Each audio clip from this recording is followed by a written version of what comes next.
Fine. এই উদাহরণটা দিয়ে কোনো জ্ঞান যে কখনো বিফলে যায় না, এই উদাহরণটা দিয়ে আজকের পড়া আমি শুরু করব। তো এটা 2012 সালের ঘটনা, যখন আমি তোমাদের মতো ছোট বয়সী। 2012 সালে আমি ছিলাম এইচএসসি পরীক্ষা দেওয়া শেষ আমার, মেডিকেল ভর্তি পরীক্ষার নভেম্বর মাসের ঘটনা।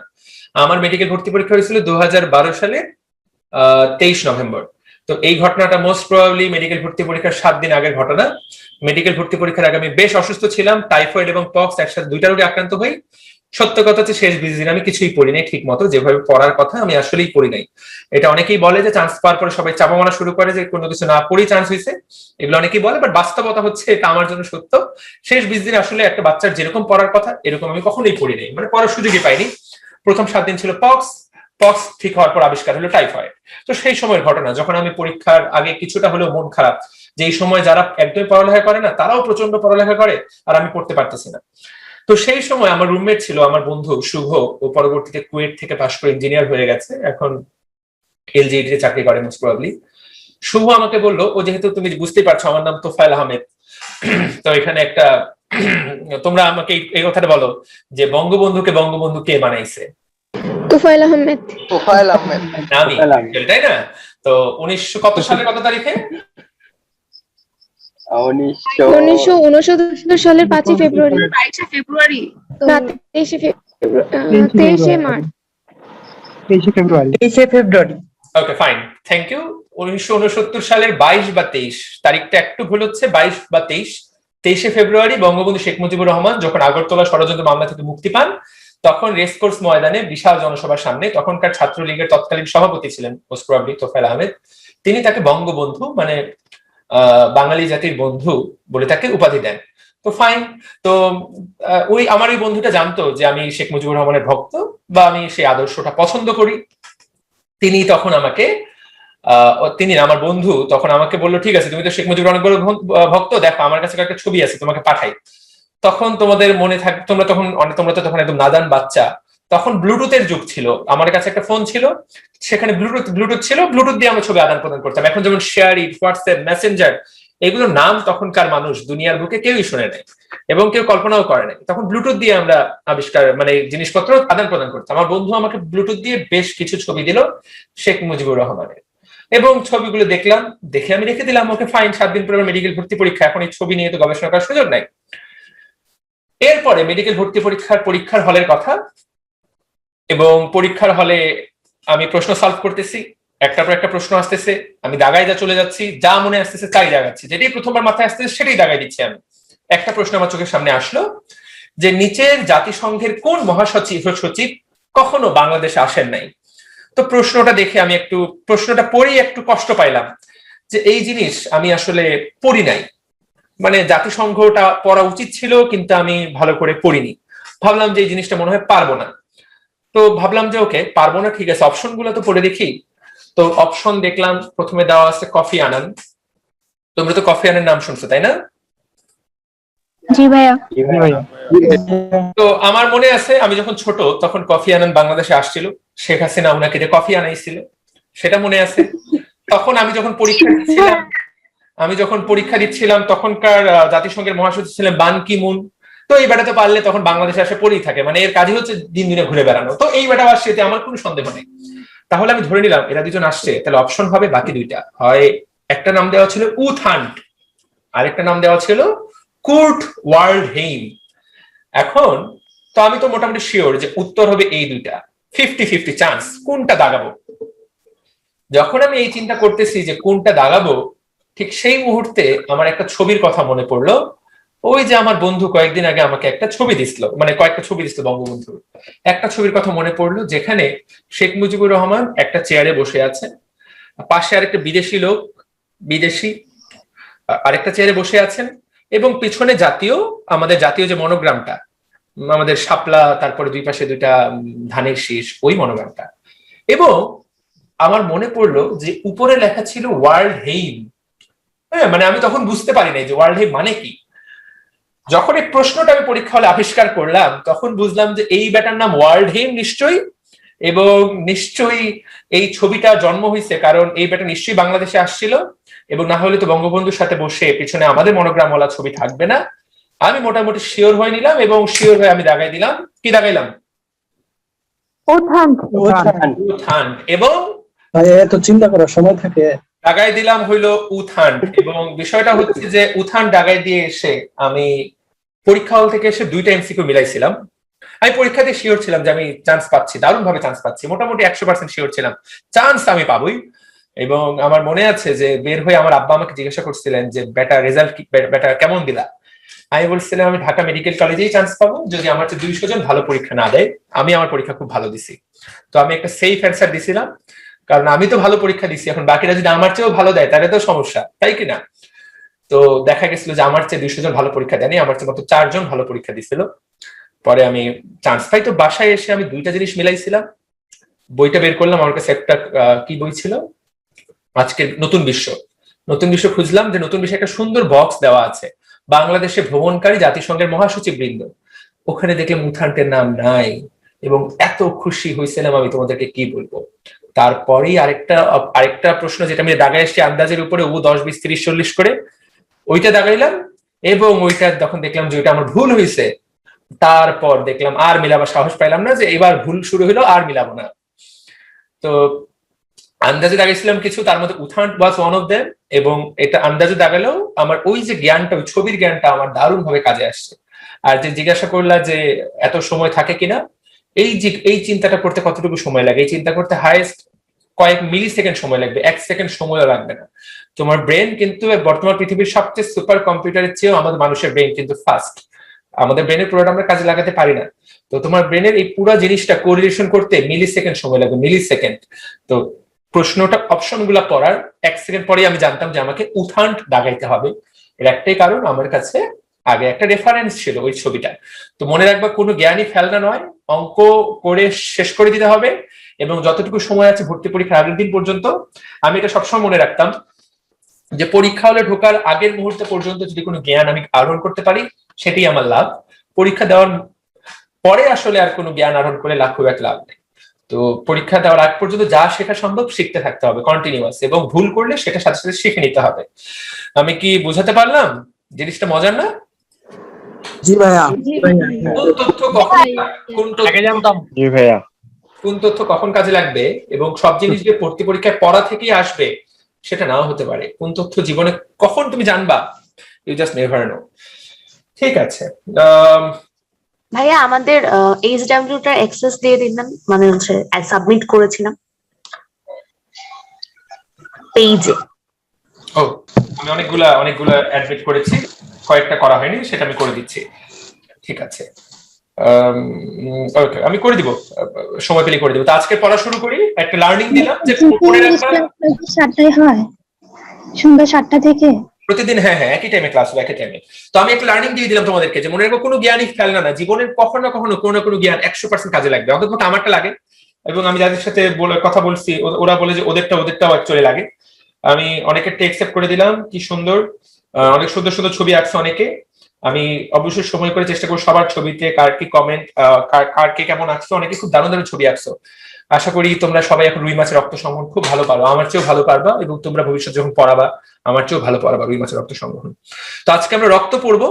7টা 43 বাজলো, আমি জানি না কতটুকু রক্ত পড়ানো যাবে, তবে আমি রক্ত one of the premium classes যেগুলো আমরা অ্যাকচুয়ালি প্রথম দিকে করাই বলতে কি বলা যায় এটাকে, রক্ত দেখবে যে কোচিং সেন্টার গুলো শুরুর দিকে রাখে, কারণ অনেকেই রক্ত ক্লাসের উপরে বস থাকে যে রক্ত খুব ভালো পড়ায়।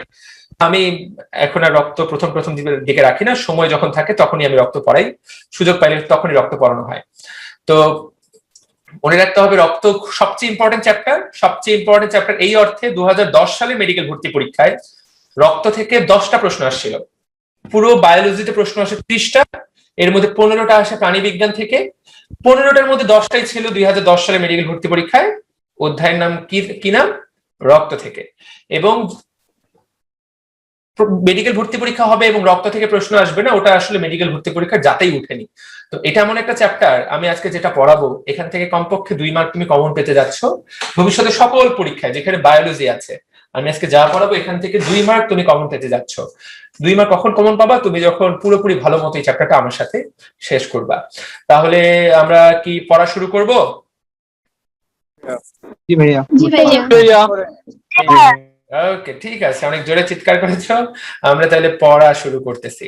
এখন চ্যাপ্টারটা আসলে যথেষ্ট বড়, তোমরা যদি কিছু মানে কি বলবো, অনেক অনেক বড় চ্যাপ্টার, শুরু থেকে শেষ পর্যন্ত হিউজ চ্যাপ্টার এবং অনেক বড়, অ্যাকচুয়ালি অনেক বড়। তো আমি যতটুকু চেষ্টা করব, যেহেতু তোমরা অলরেডি অনেকেই ম্যাচিউরড, অনেকেই যথেষ্ট বুদ্ধিমান বাচ্চা কাচ্চা, আমি চেষ্টা করব দ্রুত পড়ানোর। কার প্রশ্ন থাকলে জাস্ট হ্যান্ড রেজ করবা, ঠিক আছে? তবে আমি চেষ্টা করবো এমন ভাবে পড়ানোর যাতে তোমরা দ্রুত ক্যাচ করতে পারো, না বোঝার কোনো অপশন না থাকে, যাতে অবশ্যই বুঝতে পারো কোনো সন্দেহ নেই। তো চলো শুরু করা যায়। একদম প্রথম যে তথ্যটা আজকে পড়াবো সেটা হচ্ছে এই যে রক্ত সংবহন তন্ত্র, এই যে হার্ট আছে, হার্টের চারপাশে যে রক্ত নালী আছে, রক্ত নালী দিয়ে যে আমাদের রক্তটা বাহিত হয়, এই জিনিসটা কিন্তু পৃথিবীর মানুষ খুব বেশি দিন আগে জানতে পারে নাই। মাত্র 400 বছর আগে, 1628, মাত্র 400 বছর আগে ব্রিটিশ একজন ডাক্তার তিনি এটা আবিষ্কার করেন, তার নাম হলো উইলিয়াম হার্ভে। তিনি কিন্তু মানুষের রক্ত সংবহন সম্পর্কে প্রথম ধারণা দেন, ঠিক আছে? যদিও এটা নিয়ে বিতর্ক আছে, এটা নিয়ে বিতর্ক আছে। বলা হয় ইবনে সিনা, যিনি ছিলেন প্রায় 1300 শতকের দিকে একজন বিখ্যাত মুসলিম চিকিৎসক, বলা হয় যে ইবনে সিনা প্রথমবারের মতো তিনি এটা বলে গিয়েছেন। বাট যেহেতু পুরো দুনিয়াটাই এখন পশ্চিমা বিশ্বের দখলে, ইতিহাস তারাই রচনা করে, তারা ইবনে সিনার এই অবদানটাকে বেশিরভাগ সময় অস্বীকার করে এবং সেজন্য তারা উইলিয়াম হার্ভেটাই বেশি করে প্রচার করে। বাস্তবে Ibn Sina was the first man to describe this thing. পরবর্তীতে আরো বেশ কিছু মানুষ ডিসক্রাইব করলে উইলিয়াম হার্ভে মূলত এই বিষয়ে আসলে অ্যাকচুয়ালি দীর্ঘ একটা ব্যাখ্যা দিয়েছিলেন এবং তিনি সারা দুনিয়ার কাছে ক্লিয়ারলি বলেছিলেন যে মানুষের রক্ত সংবহন কিভাবে হয়। 400 বছর আগে ব্যাপারটা, 400 বছর আগে, তারপরেও কিন্তু অনেক আগের ঘটনা, ঠিক আছে? তো এই মানুষটার নাম আসলে সবাই মনে রাখতে পারবো। এবার রক্ত সম্পর্কে আমরা জানবো। রক্ত সম্পর্কে আমরা জানবো এই চ্যাপ্টারের প্রতিটা অংশ, এই চ্যাপ্টারের এই প্যারার প্রতিটা লাইন হলো ভয়ঙ্কর ভয়ঙ্কর ইম্পর্টেন্ট। তোমাকে যদি রক্ত থেকে একটু প্রশ্ন করে, এই প্রথম প্যারা থেকে প্রশ্ন করার সম্ভাবনা অনেক বেশি। তাহলে প্রতিটা লাইন কি ভয়ঙ্কর ভয়ঙ্কর ইম্পর্টেন্ট, প্রত্যেকটা লাইন। আমি এখন লাইনগুলো জাস্ট বুঝাই দিব, ঘাটাঘাট করে ফেলবো। দেখো, প্রথম কথা হচ্ছে, আমাকে কে বলবে? আমাকে বলো হচ্ছে আকাশ, আকাশ, বাতাস। আকাশ বলো। আকাশ, আনমিউট করো নিজেকে। আকাশ। এই যে কাউকে জিজ্ঞাসা করলে বেটারা কথা বলে না। আনিকা তাহসিন বলো তো। আনিকা তাহসিন। জি ভাইয়া। কোথা থেকে কথা বলতেছে আনিকা তাহসিন? বাড়ি কোথায়? ভাইয়া বাসা রংপুর কুড়িগ্রাম। ওকে, ফাইন। আনিকা, তুমি জি আমাকে বলো ভাইয়া। তো, মানব দেহে কয় ধরনের টিস্যু আছে? মানব দেহে ক ধরনের টিস্যু? টিস্যু কলা 3 ধরনের ভাইয়া। ভেরি গুড, খুব কাছাকাছি গেছো, কিন্তু উত্তর হয়নি। আমাকে এবার বলবে আনিকার বোন আসমা। আসমা বলো। আসমা আছো নাকি? ও আসমা, আনমিউট করো নিজেকে। ধ্যাৎ, তোদেরকে ক্লাস করে খুব একটা শান্তি নেই। হ্যাঁ, 4 ধরনের টিস্যু। 4 ধরনের টিস্যু। 4 ধরনের টিস্যু, মাঝখানে কে যেন 2 ধরনের টিস্যু বলতেছিল, ওকে যদি পাইতাম ওকে এখনই কাঁচাই খাই ফেলতাম আমি। মানব দেহে 4 ধরনের টিস্যু থাকে। কয় ধরনের? 4 ধরনের। একটাকে বলা হয় আমাদের আবরণী টিস্যু, যেটা আবরণ তৈরি করে। একটা হলো আমাদের পেশি টিস্যু, যেটা আমাদের মাংস তৈরি করে। একটা হলো যোজক টিস্যু, যেটা সবাইকে যুক্ত করে। আরেকটা হলো বস, সবচেয়ে বস, সেটা হলো স্নায়ু টিস্যু, মানে আমাদের ব্রেন, নার্ভ। তাহলে টোটাল কয় ধরনের টিস্যু থাকে মানব দেহে? 4 ধরনের। এর মধ্যে রক্তটা কোন টিস্যু? রক্তটা পুরো দেহে যেহেতু সবাইকে কানেক্ট করে, রক্ত হলো তাহলে একটা যোজক টিস্যুর উদাহরণ। পরীক্ষায় যদি কখনো প্রশ্ন আসে রক্ত কোন টিস্যু, উত্তর করবা রক্ত হলো যোজক টিস্যু। এখন একটা জিনিস তোমাদেরকে জানিয়ে দিই আমি, টিস্যুর মধ্যে 2টা জিনিস থাকে। টিস্যুর মধ্যে 2টা জিনিস থাকে। টিস্যুর 2টা উপাদান, একটা হলো কোষ আর একটা হলো মাতৃকা। কোষ আর মাতৃকা কিভাবে ব্যাখ্যা করব? ধরো তুমি চিনির শরবত বানাইলা, চিনির শরবতের মূল মূল উপাদান কি? পানি এবং চিনি। তো এখানে পানিটা হলো মাতৃকা, চিনিটা হলো কোষ বা মূল উপাদান। তাহলে একটা টিস্যুর 2টা উপাদান থাকে। টিস্যুর কিছু কোষ থাকবে, আর ওই কোষগুলো যে এলাকাটাতে ছড়ানো থাকবে সেটাকে বলা হবে তার মাতৃকা। তাহলে দেখো, রক্ত হলো একটা তাহলে টিস্যু, রক্তের একটা মাতৃকা থাকবে, রক্তের মাতৃকার নাম কি? দেখো রক্তরস, পরীক্ষায় যদি কখনো প্রশ্ন আসে রক্তের মাতৃকার নাম কি, তুমি বলবা রক্তরস। তারপরে প্রশ্ন হবে তাহলে রক্তের কোষগুলোর নাম কি? রক্তের কোষগুলোর নাম হলো রক্তকণিকা। তাহলে আমরা আশা করি বুঝতে পারলাম ছেলেগুলো এই দিক দিয়ে খুব স্মার্ট। যেমন ফাহিম আশরাফ, ফাহিম আনমিউট করো তো নিজেকে। জি ভাই। ফাইন, ফাহিম কোথা থেকে বলতেছো, কোন college? Saidpur gov science college, Thakurgaon থেকে। তোমাকে কি আগে কখনো ধরছিলাম নাকি? হ্যাঁ, ওই যে অ্যাডভার্বের ক্লাসটাতে ওই দিন ধরছিলাম তোমাকে। ফাইন, কি ব্যাপার, যাদেরকে ধরি তাদেরকে রেগুলার ধরতেছি, এদের নামগুলি চোখে পড়ে আমার, বাকিদেরকে ধরবো 140 জনকে ধরবো নিয়মিত, সমস্যা নাই। ফাহিম তুমি আমাকে বলো যে কি বুঝলা, রক্তের তাহলে মাতৃকার নাম কি? রক্তরস। রক্তের কোষের নাম কি? রক্তকণিকা। Very good. একটা টিস্যুতে কয়টা অংশ থাকে? রক্তরস, রক্তকণিকা, মানে দুইটি। কি কি? আহ, মাতৃকা এবং কোষ। হ্যাঁ জি জি। তাহলে একটা টিস্যুর কয়টা অংশ? একটা টিস্যুর দুইটা অংশ, মাতৃকা এবং কোষ।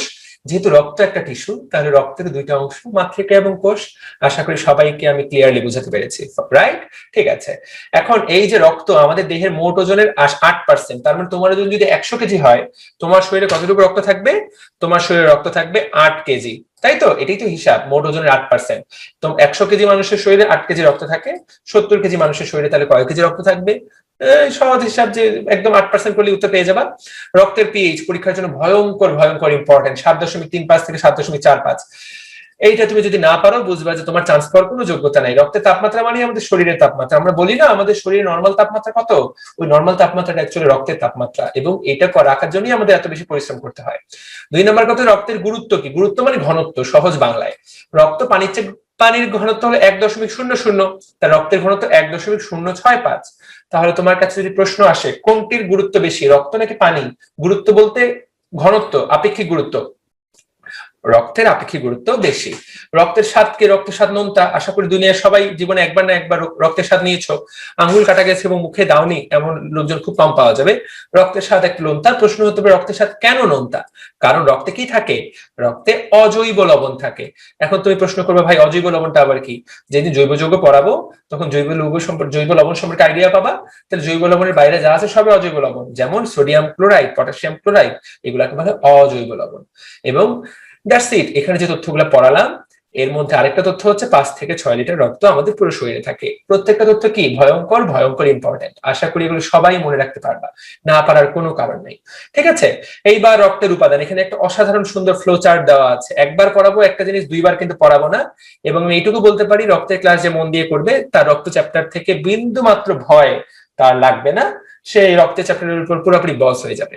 তো দেখো রক্ত, আমাদের দেহে রক্তটাকে আমরা 2 ভাগে ভাগ করি।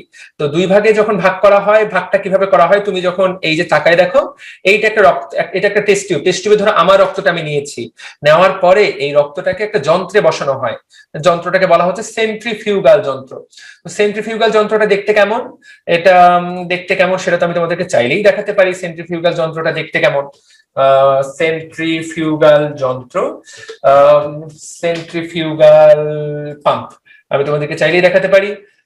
অনেক বড় বড় পাম্প আছে অবশ্য। ওয়েট, দেখলে আরেকটু ভালো আইডিয়া পাবা। এটি হলো অনলাইন পড়ার সুবিধা, তোমাদের সবাইকে আমি দেখাচ্ছি সেন্ট্রিফিউগাল যন্ত্র দেখতে কেমন। দেখতে পাচ্ছ সবাই? দেখতে পেলে বলতে তো আর পারতেছ না দেখতে পাচ্ছ কিনা। দেখতে পাচ্ছ? জি ভাইয়া। এই দেখো, ওকে সবাই, ঠিক আছে ঠিক আছে, দেখতে পাচ্ছ, বুঝতে পারছি। ঠিক আছে। Washing machine. এই দেখো এখানে এই যে এটা হলো সেন্ট্রিফিউগাল যন্ত্র। এইখানে দেখো যে টেস্ট টিউব বসানোর জায়গা আছে। একটা সেন্ট্রিফিউগাল যন্ত্রে দেখো এখানে 3 3 6 6টা টেস্ট টিউব এভাবে বসানো যায়। এবং অ্যাকচুয়ালি আমাদের ফ্যান যেমন করে ঘুরে না বিন বিন বিন বিন করে, এটা এভাবে বিন বিন বিন বিন করে ঘুরতে থাকে। এই যে এটার মধ্যে দিয়ে এটা তুমি ঢাকনাটা লাগাই দিলা, ঢাকনাটা লাগাই দিয়ে তুমি যেটা করলা, এরপর এটাকে তুমি একদম ঘুরাই দিলা, এটা বিন বিন করে ঘুরতে থাকলো, ঘুরতে ঘুরতে যেটা হবে। এবং এখানে একটা ঘোরার হিসাব দেওয়া আছে। আমি যদি তোমাদেরকে চাইলে ঘোরানোটা দেখাতে চাই, তাহলে ঘোরানোটা দেখানো যেতে পারে। কিভাবে ঘোরায় দেখো, এই যে রাখলো, দেখতে পাচ্ছ? দেখতে পাচ্ছি। এই দেখো এই দেখো কিভাবে ঘোরাচ্ছে, দেখছো? সেকেন্ডে কতবার ঘুরে?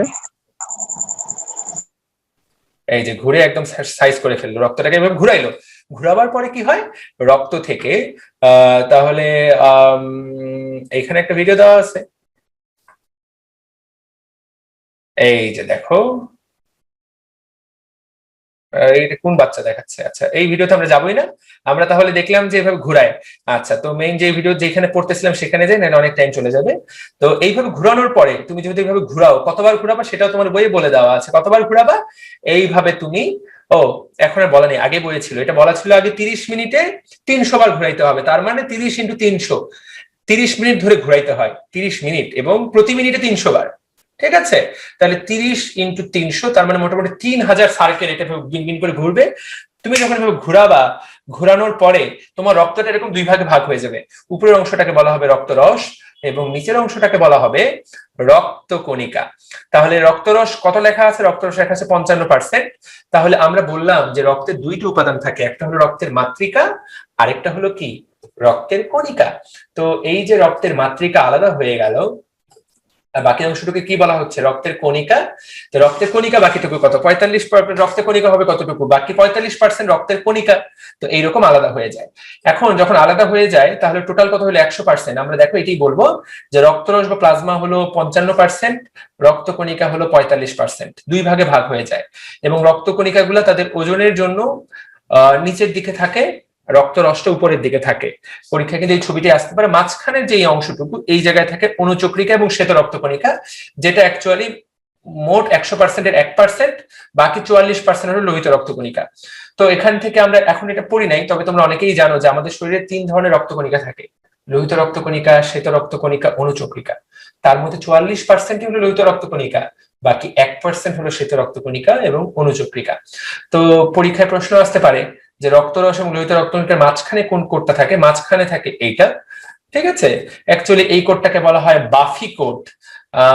তোমরা এইটা তোমাদের জানা লাগবে না, তারপরও তোমাদেরকে জাস্ট জানিয়ে দিলাম যে এরকম মাঝখানে থাকে। এবং যারা ডাক্তার হতে পারবে ভবিষ্যতে, এখান থেকে যারা চান্স পাবা ইনশাআল্লাহ, তারা কিন্তু বাফি কোড সম্পর্কে খুব ভালো জানতে পারবা যে বাফি কোড কাকে বলে। আমরা যদি একটা ছবি দেখাতে চাই তোমাদেরকে, তাহলে এই জায়গাটাকে বলে বাফি কোড। যদি কখনো এই যে একটা জ্ঞান দিলাম, এই জ্ঞানটা কিন্তু যে কোনো মুহূর্তে তোমার পরীক্ষা হলে কাজে লাগতে পারে। তো কখন কোন জ্ঞান কাজে লাগবে জানি না, তোমাদেরকে আমি দেখাই দিচ্ছি। এই দেখো, তো এখানে দেখা যাচ্ছে যে বাফি কোডের মধ্যে কি কি থাকে। মাঝখানের যে কোডটা, সেই কোডটাকে কি বলা হয়? মাঝখানের সেই কোডটাকে বলা হয় বাফি কোড, রাইট? আমি কি সবাইকে বুঝাইতে পারলাম? বুঝতে পারছো? জি ভাইয়া। জি ভাইয়া। বুঝতে পারছি। জি ভাইয়া। Fine, ঠিক আছে, খুবই ভালো। ভাইয়া ভিডিওটা যদি একটু অফ করতে বলতেন। আমার ভিডিওটা কাঁপতেছে? না, অন্যদের ভিডিওটা যদি একটু অফ করতে বলতেন তাহলে একটু ভালো। বাকিরা সবাই নিজের ভিডিও অফ করো তো। এতে ওভারঅল আমার এখানে যতই বেশি থাকুক কি বলে পাওয়ার, তোমাদের ওখানেও পুরো জুমের অনেকটুকু। সবাই ভিডিও অফ করো, নিজের ভিডিও অফ করো। ফাইন। তাহলে কখনো যদি পরীক্ষায় প্রশ্ন আসে বাফি কোড কি থাকে, আশা করি সবাই ক্লিয়ারলি উত্তর করতে পারবা। অনেকে ভিডিও অফ করতে যায়, পুরো লাইভ ক্লাস থেকেই অফ হয়ে গেছে। ঠিক আছে, আগামী বছর থেকে দেখা যাবে যে প্রত্যেকটা বাচ্চা লাইভ ক্লাস করতে পুরো বস লেভেলের এক্সপার্ট হয়ে যাবে। এখন পর্যন্ত অনেকে কিন্তু লাইভ ক্লাস করতে অভ্যস্ত না। তো আমরা দেখলাম যে রক্তকে দুই ভাগে ভাগ করা যায়। কোন যন্ত্রে ভাগ করা যায়? কোন যন্ত্রে ভাগ করা যায়? সবাই আমাকে যন্ত্রটার নাম বলো। সেন্ট্রিফিউগাল যন্ত্র। ঠিক আছে, তোমরা আমাকে এটা বলো যে মাঝখানের কোডটার নাম কি? বাফি কোড। কি কোড? বাফি কোডে কি থাকে? রক্তকণিকা, অনুচক্রিকা। রক্তকণিকা এবং অনুচক্রিকা থাকে। অনুচক্রিকা এবং শ্বেত রক্তকণিকা থাকে। That's it. তো আমরা এখন বেসিক করে ফেলবো। তো রক্তকে দুই ভাগে ভাগ করা যায়, এবং রক্তকে দুই ভাগে ভাগ করা যায় রক্তকণিকা এবং প্লাজমা। রক্তকণিকাকে 3 ভাগে ভাগ করা যায়, লোহিত রক্তকণিকা, শ্বেত রক্তকণিকা এবং অনুচক্রিকা। পরীক্ষা কিন্তু এটি আসবে, নিচের কোনটি রক্তকণিকা নয়। ডান। এখন তাকায় দেখো, এইখানে তাকায় দেখো, খুবই সুন্দর কথা। লোহিত রক্তকণিকার কোনো ভাগ নাই, অনুচক্রিকার কোনো ভাগ নাই, কিন্তু শ্বেত রক্তকণিকাকে আমরা আবার দুই ভাগে ভাগ করি। একটা ভাগকে বলা হয় গ্র্যানিউলোসাইট, আরেকটা ভাগকে বলা হয় অ্যাগ্র্যানিউলোসাইট। আচ্ছা, এখন প্রশ্ন হচ্ছে কাকে বলে গ্র্যানুলোসাইট, কাকে বলে অ্যাগ্রানুলোসাইট? আমি প্রথমেই ডিরেক্ট এগুলো আলোচনা করে ফেলবো। মনে রাখবা, গ্র্যানিউল শব্দের অর্থ হলো দানা, গ্র্যানিউল মানে হলো দানা, সাইট মানে কোষ। তাহলে যেই কোষের মধ্যে দানা থাকবে, আর এ মানে হলো না, তাহলে যেই কোষের মধ্যে দানা থাকবে না, গ্র্যানুলোসাইট এবং অ্যাগ্রানুলোসাইট। এখন তুমি প্রশ্ন করবে দানাটা কোথায় থাকে, উত্তরটা হচ্ছে দানাটা কোথায় থাকবে, সাইটোপ্লাজমে। ছবির দিকে তাকায় দেখো, এই তিনটা হইলো গ্র্যানুলোসাইট, এবং দেখো তো এই তিনটার সাথে এই দুইটার কি সুন্দর পার্থক্য, এদের এখানে দানা আছে, এদের এখানে দানা নাই। নেক্সট দিন কিন্তু এই ছবিগুলো আঁকতে হবে, একে সুন্দর করে আপলোড করবা। এবং আমি সময় একটু কম পাই, যেহেতু অসংখ্য কাজে আমি একা মানুষ বিজি থাকি, তো আমি প্রত্যেকের ছবিতে চেষ্টা করবো যে কার ছবিটা কত ভালো হয়েছে আমার পছন্দের অনুসারে একটা মার্কিং করে দেওয়া। যারা অলরেডি গ্রুপে পোস্ট করছো, আজকে সবাইকে আমি নিজ দায়িত্বে মার্কিং করে দিব যে কার ছবি আমার কতটুকু মন মতো হয়েছে। ঠিক আছে? তো এই যে গ্র্যানুলোসাইট অ্যাগ্রানুলোসাইট এগুলো বুঝতে পারলে এগুলো পানির মতো সহজ। কোথায় দানাটা থাকে? সাইটোপ্লাজমে। তাকায় দেখো, এই যে এদের দানা আছে। তো দানার নামগুলো খেয়াল করো, বেসোফিল, ইওসিনোফিল এবং নিউট্রোফিল। তো অর্থাৎ যারা দানাদার সবার নামের শেষে কি থাকবে? ফিল থাকবে।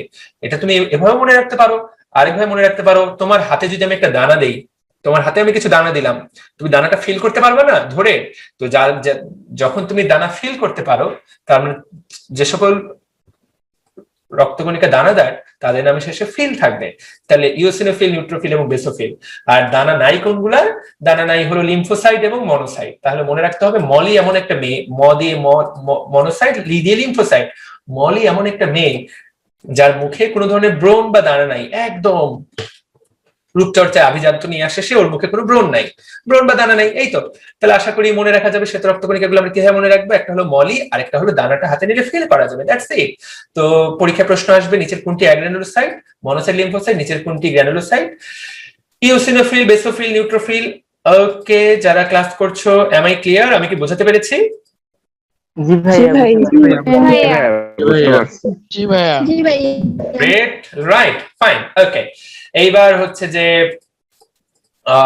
আমরা শেষ করে ফেলাম রক্তকণিকা সম্পর্কে পড়া শেষ। এইবার পড়বো রক্তরস বা প্লাজমা। প্লাজমাকে দুই ভাগে ভাগ করা হয়। প্লাজমা 90 থেকে 92% হচ্ছে পানি। তাহলে আমরা তো ওই যে রক্তের, আমি তোমার চিনির শরবতের উদাহরণ দিচ্ছিলাম, ওখানেও কিন্তু মেইন উপাদানটা ছিল পানি। তো রক্তরসের মেইন উপাদানই হচ্ছে পানি, বাকি 8 থেকে 10% কঠিন পদার্থ। এই কঠিন পদার্থকে দুই ভাগে ভাগ করা হয়, অজৈব উপাদান মাত্র 0.9% আর জৈব উপাদান 7 থেকে 9%। মাত্র তাহলে সবচেয়ে বেশি এটা কি থাকে? জৈব উপাদান থাকে। ওকে ফাইন, আগে অজৈবটুকু শেষ করি। দেখো এই যে সোডিয়াম ক্লোরাইড, আমি আগেই বলছি, এটা থাকার কারণে রক্তটা কি হয়? নোনতা। ক্যালসিয়াম, পটাশিয়াম, ম্যাগনেসিয়াম, ফসফরাস, লোহা, তামা এগুলো থেকে মরে গেলেও প্রশ্ন আসবে না। প্রশ্ন আসবে কোনটা থেকে? জৈব উপাদান থেকে। জৈব উপাদান কি কি? Plasma protein. প্রশ্ন হবে রক্তে প্লাজমা প্রোটিন কয়টা? উত্তর হচ্ছে রক্তে প্লাজমা প্রোটিন 4টা। Albumin, globulin, prothrombin, fibrinogen. আমার সাথে 2 থেকে 3 বার বললে এই জিনিস ব্রেনের মধ্যে আজীবনের জন্য সেভ হয়ে যাবে। Albumin, globulin, prothrombin, fibrinogen. এটার জন্য অসংখ্য সূত্রমূত্র আছে, আমি একটা সূত্র শিখাই, তারপরও বাধ্য হয়ে আমি ইদানিং সূত্র থেকে আস্তে আস্তে সরে আসতেছি। আমি মনে করি বুঝলে পরীক্ষা হলে খুব কাজে লাগে। আমি সূত্র বেশি আবিষ্কার করতে চাই, একবার পরীক্ষা হলে ধরা খাইছিলাম মেডিকেলে চান্স পাওয়ার পর। তো মনে রাখবা, গ্লোবিউলিন মানে হলো জি, প্রোথ্রোমিন মানে হলো পি, এ মানে অ্যালবুমিন, আর 5 মানে ফাইব্রিনোজেন। জিপিএ 5, তুমি জিপিএ 5 কথাটা দিয়েই কিন্তু মনে রাখতে পারবা যে কি বলে এটাকে, জিপিএ 5 কথাটা দিয়ে তুমি মনে রাখতে পারবা প্লাজমা প্রোটিন 4টার নাম, গ্লোবিউলিন, প্রোথ্রোমিন, অ্যালবুমিন, 5 দিয়ে ফাইব্রিনোজেন, দ্যাটস ইট। তারপরও ছোট্ট বয়সের সূত্র অনেক সময় কাজে লাগে, সেজন্য আমি সূত্র সবসময় যে সবকিছু সূত্র শেখাই ব্যাপারটা কিন্তু তা না। Okay fine. এইবার নাইট্রোজেন ঘটিত বর্জ্য পদার্থ। কি কি আছে নাইট্রোজেন ঘটিত বর্জ্য পদার্থ যেগুলো আমরা দেহ থেকে অপসারণ করি? সবচেয়ে আমাদের প্রধান বর্জ্য পদার্থ হলো ইউরিয়া, ইউরিয়ার ভাই হলো ইউরিক অ্যাসিড।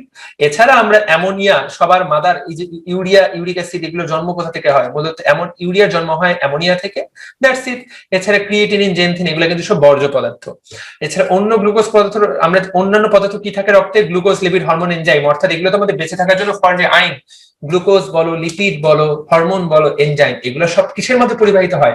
রক্তের মাধ্যমে। তো আমাকে যদি প্রশ্ন করা হয়, ভাইয়া প্রশ্ন কোথা থেকে আসবে? এখানে প্রশ্ন আসবে যে অংশটুকু দাগাই দিলাম সেটা থেকে, প্লাজমা প্রোটিন। নিচের কোনটা রক্তে প্লাজমা প্রোটিন নয়? 4টা নাম দেওয়া, 3টা নাম দেওয়া, 4টা নাম দেওয়া থাকবে, এর মধ্যে একটা নাম হবে এই 4টার বাইরে। এগুলোই হচ্ছে প্লাজমা প্রোটিন। এই 4টা নাম ফর্জে আইন মুখস্থ করা। আমাকে জিজ্ঞাসা কত পার্সেন্ট ইম্পর্টেন্ট? এটা 15 স্টার ইম্পর্টেন্ট, 15 স্টার। অর্থাৎ পরীক্ষার আগে এই জিনিস পড়ার জন্য না, এটা তোমাকে এমন পড়তে হবে যাতে যখন আজরাইল ফেরেশতা এসে জিজ্ঞাসা করবে তোমার নাম কি, তুমি তোমার নামের পাশে যাতে এই 4টা প্রোটিনের নামও বলতে পারো। এতটা ভয়ঙ্কর ইম্পর্টেন্ট এই জিনিসটা। ওকে, এইবার হলো লোহিত রক্তকণিকা সম্পর্কে আমরা পড়বো। তার আগে এখানে একটা ছোট্ট জিনিস আমরা ছেড়ে এসেছি, সেটা হলো রক্তরস সম্পর্কে পড়া। রক্তরস তো আমরা আগেই পড়ে ফেলেছি, এগুলো এখন ঘাটাঘাট দেখাই দিব। রক্তরসে পানির পরিমাণ 90 থেকে 92%। কঠিন পদার্থ 8 থেকে 10%, জৈব পদার্থ 7 থেকে 9%, অজৈব পদার্থ 0.9%। এগুলো তো আমরা ছক থেকেই পড়ে আসছি।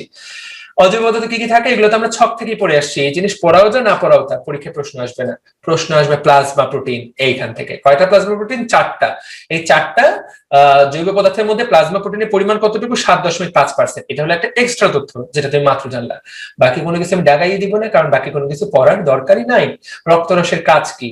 রক্তরসের সবচেয়ে গুরুত্বপূর্ণ কাজ হলো রক্তের তারল্য রক্ষা করে, কারণ রক্তরসের মধ্যে পানি থাকে। রক্তরস এর মধ্যে এই পানির পরিমাণ কমা বাড়া হয়েই কিন্তু রক্তের তারল্য রক্ষা করে। আমরা এই কথাটা মনে রাখবো। এবং মনে রাখবো আমরা যে খাবারটা খাই সেটা হজম হওয়ার পরে কোথায় যায়? রক্তে যায়। আরো স্পেসিফিক্যালি যদি আমরা বলি, এটা রক্ত রসে যায়। তাহলে রক্ত রস বহন করে, আমাদেরকে যাতে এই কথাটা আমরা অবশ্যই মনে রাখি।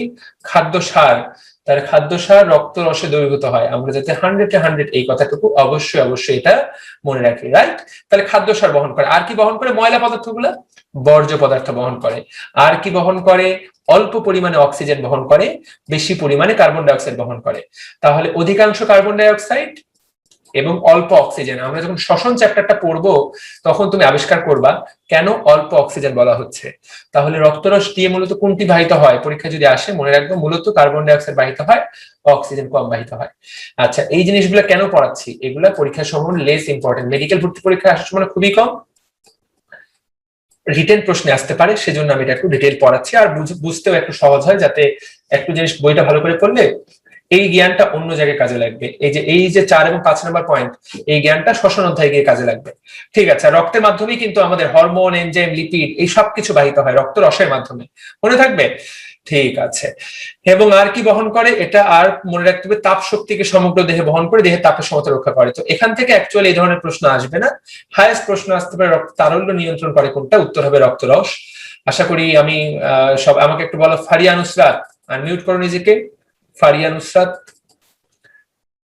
আমার ক্লাসে এই মুহূর্তে 2 জন ফারিয়া, ফারিয়া তাবাসসুম তাহসিন এবং ফারিয়া নুসরাত। বাহ, খুবই ভালো। ফারিয়া নুসরাত আনমিউট। জি ভাইয়া।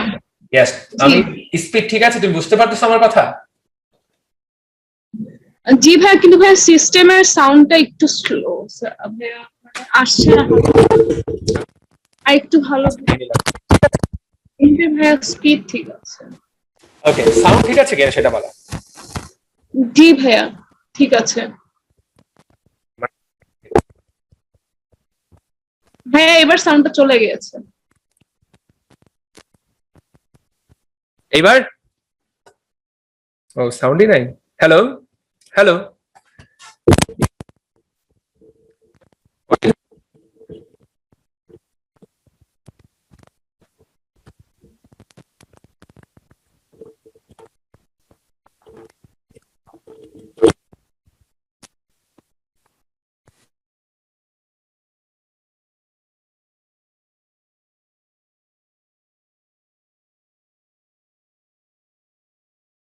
এবার সাউন্ড এসেছে?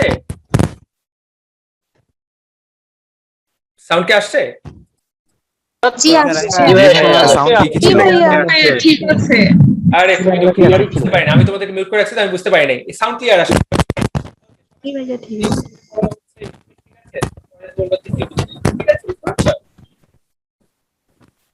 শুনতে পাচ্ছ কিনা, বুঝতে পারছো কিনা?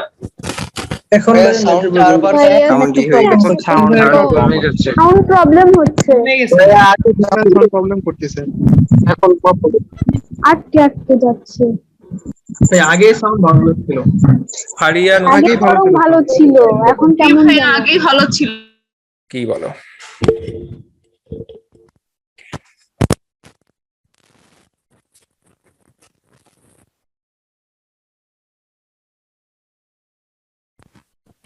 এখন অবস্থা বলো তো?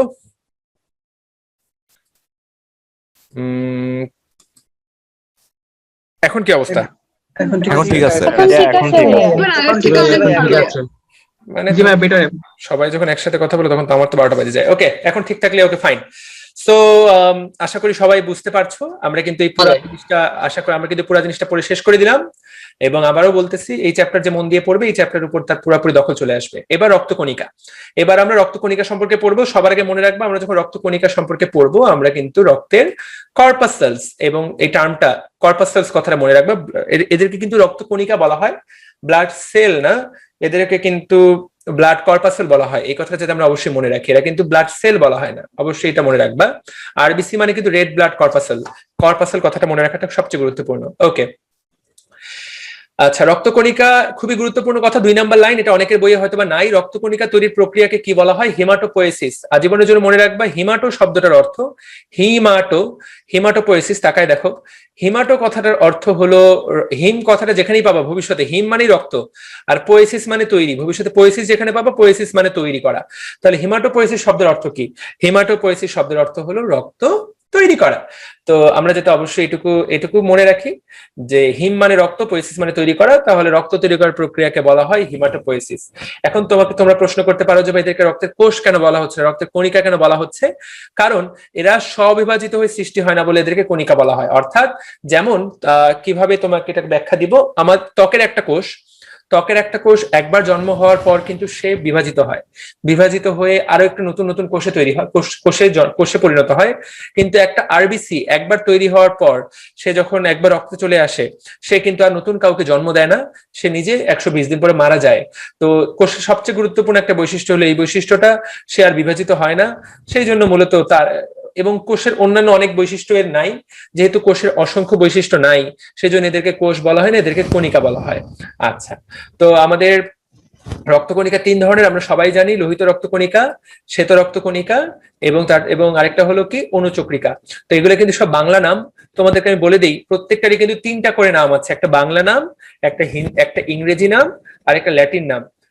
হিন্দি কোনো নাম আছে কিনা, অবশ্যই হিন্দি নাম আছে, কিন্তু হিন্দি নামটা আমাদের জানার দরকার নেই। তো আমাদের 3টা নাম জানতে হবে। তো লোহিত রক্তকণিকার কিন্তু 3টা নাম, সেই 3টা নাম আমি তোমাদেরকে এখন জানাবো।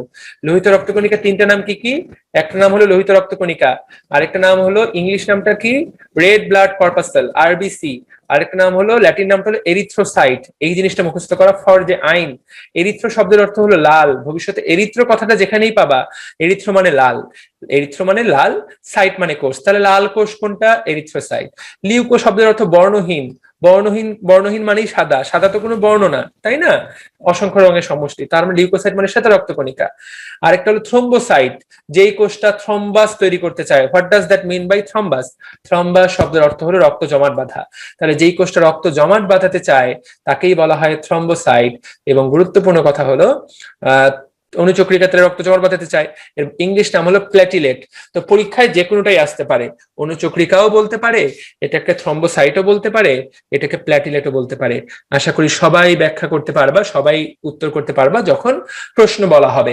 প্ল্যাটিলেট বললেও বুঝবো অনুচক্রিকা, থ্রম্বোসাইট বললেও বুঝবো অনুচক্রিকা, অনুচক্রিকা বলতে অনুচক্রিকা বুঝবাই।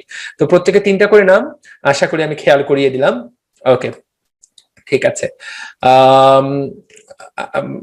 শরীফুদ্দিন, কোনো সমস্যা ছোট ভাই? ক্লিয়ারলি শুনতে পাচ্ছ? মুনতাহা, কোনো সমস্যা? ইমন, নাফিস, কেমন আছো? কোনো সমস্যা? জি হ্যাঁ ভাইয়া, ঠিক আছে। ফাইন, ঠিক আছে, ওকে। এবার লোহিত রক্তকণিকা সম্পর্কে আমরা পড়বো, তাহলে আমরা জেনে গেলাম প্রত্যেকটা 3টা করে নাম। ওকে, প্রথমে আমরা পড়বো লোহিত রক্তকণিকা সম্পর্কে। দেখো, আগামী 8 মিনিট লোহিত রক্তকণিকার, আগামী 8 মিনিট আমরা লোহিত রক্তকণিকাকে উৎসর্গ করবো 8টা 20 পর্যন্ত। চলো শুরু করা যাক। প্রথম কথা, লোহিত রক্তকণিকা দেখতে কেমন? তাকায় দেখো, কি সুন্দর। 1 নম্বর কথা, দেখে কি বোঝা যাচ্ছে? দেখেই বলা যাচ্ছে এগুলা দেখতে গোলাকার। 2 নম্বর কথা, দেখে কি বোঝা যাচ্ছে? এর মাঝখানটা একটু কি বলা যায়, ডিপ্রেসড বা অবতল, বা মাঝখানটা একটু, এটাকে কি বলা যায়, একটা মাঝখানে একটা খাদ। তো এটাকে ভালো ভাষায়, ভালো বাংলা এটাকে বলে অবতল। তাহলে মাঝখানটা অবতল, এই পাশটা অবতল, উপর নিচ 2 পাশে অবতল, তাহলে এটা দেখতে কিন্তু গোলাকার এবং ডি অবতল, তাই না? এবং এটাকে চাকতির মতো বলা যেতে পারে, এটা মুখস্থ করার কিছু নাই। আবার ছবিতে কি দেখা যাচ্ছে, এটা কতটুকু? 7.3 মাইক্রোমিটার। প্রস্থ কতটুকু? 2.2 মাইক্রোমিটার। কি সুন্দর সুন্দর ছবি দেওয়া, ছবি দেখলেই কিন্তু পড়া 90% হয়ে যায়। তো ছবিতে যা যা পড়ালাম এটাই। তোমরা বলো তো, এটা কোন চকলেটটার মতো দেখতে? একটা চকলেট আছে বাজারে, তোমরা তো খুব বুদ্ধিমান। তোমরা কি এটা আমার লেকচার আগে শুনছো নাকি?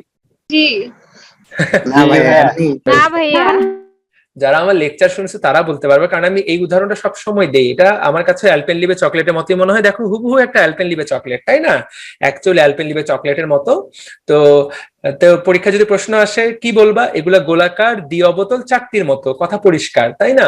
এবং আমরা আগে থেকেই জানি যে স্তন্যপায়ী লোহিত রক্তকণিকায় নিউক্লিয়াস থাকে না, এবং আমরা তো স্তন্যপায়ী মানুষের কথা বলতেছি, তাহলে আমাদের কি নাই, নিউক্লিয়াস নাই, কিন্তু ভেতরে কি থাকে, একটা বিশাল হিমোগ্লোবিন থাকে, হিমোগ্লোবিন যুক্ত লাল বর্ণের লোহিত রক্তকণিকা। এই তো পড়া শেষ, এটা তো বোঝাই যাচ্ছে। লোহিত রক্তকণিকা আসলে কিছুই না। আমাকে যদি বলা হয় লোহিত রক্তকণিকার ভেতরে কি কি থাকে, আমাকে যদি বলা হয় লোহিত রক্তকণিকার ভেতরে, জাস্ট মনে রাখবা লোহিত রক্তকণিকা দুইটা জিনিসের সমষ্টি। লোহিত রক্তকণিকার ভেতরে থাকে একটা হিমোগ্লোবিন, এই লাল বর্ণের হিমোগ্লোবিন, আর হিমোগ্লোবিনের বাইরে জাস্ট একটা প্লাজমা মেমব্রেন, অর্থাৎ হিমোগ্লোবিনের বাইরে একটা আবরণ, দ্যাটস ইট। বাইরে বাইরে একটা প্লাজমা মেমব্রেন থাকে। দুইটা জিনিস নিয়ে তৈরি হয় লোহিত রক্তকণিকা। এদের গড় বেশ কত? এদের গড় বেশ বলা হয়েছে 7.3, গড় স্থূলতা 2.2, আমরা মাত্র ছবিতে সেটা দেখছি। এবং এদের কিনারা অপেক্ষা মধ্যভাগটা অনেক পাতলা, কারণ মধ্যভাগটা কি হয়েছে, অবতল। ফাইন। স্তন্যপায়ীদের লোহিত রক্তকণিকায় কেবল স্তন্যপায়ীদের মধ্যে কেবলমাত্র উটের লোহিত রক্তকণিকায় নিউক্লিয়াস থাকে, এই তথ্যটা ভুল। গত ক্লাসে কে যেন আমাকে জিজ্ঞাসা করেছিল, তার প্রশ্নের উত্তর কিন্তু নতুন এডিশনের বই দেওয়া আছে। তাহলে মনে রাখতে হবে, কোন স্তন্যপায়ী প্রাণীর লোহিত রক্তকণিকাতেই কিন্তু নিউক্লিয়াস থাকে না। উটের এরিথ্রোসাইটেও নিউক্লিয়াস থাকে না, এই কথাই বলা হয়েছে। নিউক্লিয়াস তো থাকেই না, তবে আকারটা একটু আলাদা। আমাদেরটা যেমন অ্যালপেনলিবে চকলেটের মতো, ওদেরটা হয়তো বা অ্যালপেনলিবে চকলেটের মতো না। আমি এক্স্যাক্টলি জানি না উটের লোহিত রক্তকণিকা কি ধরনের, কারণ আমি প্রাণী বিজ্ঞান নিয়ে পড়ালেখা করি নাই, আমি শুধু মানব বিজ্ঞান নিয়ে পড়ালেখা করেছি। সো দ্যাটস ইট, আমরা এটুকু জেনে ফেললাম। এতক্ষণ ধরে যা পড়াইছি এগুলো আহামরি কোনো কিছু না। যে অংশটুকু লাগবে না সেই অংশটুকু আমি দাগাই দিলাম না, ওই অংশটুকু আনমার্ক করে দিলাম। এগুলো পরীক্ষার জন্য খুব একটা গুরুত্বপূর্ণ না, যে অংশটা পরীক্ষার জন্য গুরুত্বপূর্ণ সেটুকু শুধু দাগানোতে রাখলাম। ওকে, লোহিত রক্তকণিকায় একটা সংখ্যা দেওয়া আছে, এই সংখ্যাটা পড়াটা ফরজে আইন, ভেরি ভেরি ইম্পর্টেন্ট, ভয়ঙ্কর ভয়ঙ্কর ইম্পর্টেন্ট। পরীক্ষা কিন্তু এই সংখ্যাগুলো আসবে, কার শরীরে কতটুকু লোহিত রক্তকণিকা আছে। এবং আজকে যতক্ষণ ক্লাস থাকবে আমি কিন্তু মন দিতে জিজ্ঞাসা করব এই সংখ্যাগুলা, এক একজনকে আনমিউট করে জিজ্ঞাসা করব। দেখো, সবচেয়ে বেশি সংখ্যা থাকে যখন বাচ্চা একদম ভ্রূণ মায়ের পেটে থাকে। অ্যাকচুয়ালি যখন বাচ্চা মায়ের পেটে থাকে তখন সংখ্যা থাকে 80 থেকে 90 লাখ। তো কেন থাকে 80 থেকে 90 লাখ? এর সবচেয়ে গুরুত্বপূর্ণ কারণ, ছোট বাচ্চা যখন মায়ের পেটে থাকে তখন তার ফুসফুস কাজ করে না। যেহেতু তার ফুসফুস কাজ করে না, সে কিন্তু বাতাস থেকে অক্সিজেন নিতে পারে না, সে অক্সিজেন নেয় হচ্ছে মায়ের অমরা বা প্লাসেন্টা থেকে। তো প্রথম কথা, সে খুব অল্প পরিমাণে অক্সিজেন পায়। তার লক্ষ্য থাকে যতটুকু অক্সিজেন আমি পাবো সেই পুরোটুকু অক্সিজেন আমাকে কাজে লাগাইতে হবে। তো যাতে একটা অক্সিজেনও, লোহিত রক্তকণিকার আসলে কাজটা কি? লোহিত রক্তকণিকার মূল কাজ হলো অক্সিজেন বহন করা। লোহিত রক্তকণিকার মূল কাজ হলো অক্সিজেন বহন করা। তো এটা অনেকটা রিক্সার মতো। আমি যখন সকালে অফিসে যাই বা আমরা যখন অফিসে যাই তখন রিক্সাওয়ালা আমাকে রিক্সায় তুলে, তারপর আমাকে অফিসে নামাই দেয়। আবার যখন অফিস শেষ হয় তখন রিক্সাওয়ালা আবার আমাকে রিক্সায় তুলে আমাকে বাসায় নামায় দেয়। লোহিত রক্তকণিকা হলো অ্যাকচুয়ালি রিক্সাওয়ালার মতো, যাত্রীটা হলো অক্সিজেন। তো ছোট বাচ্চাদের শরীরে যেহেতু ফুসফুস থাকে না, তাদের লক্ষ্য থাকে যে কয়জন যাত্রী আসবে এমন কখনো যাতে না হয় যে একটা যাত্রীও রিক্সার অভাবে ফিরে চলে গেল, যারে সাল রিক্সাই তো নাই, আমি আসবো কি জন্য, এখানে যাবো কি জন্য। তো তাদের শরীরের সংখ্যাটা অনেক বেশি থাকে প্রত্যেকটা অক্সিজেনকে কাজে লাগানোর জন্য, 1 নাম্বার কথা। 2 নাম্বার কথা, যখন আরেকটু বড় হয় শিশুর দেহে সংখ্যাটা কমে যায়। কত কমে গেল? 10 থেকে 20 লাখ, 80 থেকে 90, এবার পরের ঠিক 60 থেকে 70। দেখো সিরিয়ালটা কত সুন্দর, 60, 70, 80, 90, তাই না? তারপরে যখন পূর্ণবয়স্ক পুরুষ হয়ে যায়, যেমন আমার শরীরে দেখা যাবে যে 50 থেকে 54 লাখ, তারপরে স্ত্রীদের শরীরে 44 থেকে 49 লাখ। এখনই আমি যদি মাইকটা আনমিউট করি, এখনই এখানে সবাই পাগল হয়ে যাবে, ভাইয়া আমার বইয়ে তো এই সংখ্যা দেওয়া, ভাইয়া আমার বইয়ে তো এই সংখ্যা দেওয়া। ভাইয়া এবং আপুটা, তোমার বইয়ে যেই সংখ্যা দেওয়া সেই সংখ্যাটা তো জানবাই, সাথে এক্সট্রা আমি যে সংখ্যাগুলো পড়াইলাম তোমার বইয়ে সবাই লিখে নাও। অতিরিক্ত যেটা আমি পড়াইলাম এটা আপডেটেড বইয়ের তথ্যটা লিখে নিবা, দ্যাটস ইট। বই প্রতি বছর চেঞ্জ হয়, সংখ্যাগুলো স্যার একটু মজা করে সবার সাথে, 2-1 লাখ কমায় দেয়, 2-1 লাখ বাড়ায় দেয়, আলটিমেটলি এটা তো একটা রেঞ্জ, কোনো ব্যাপারই না।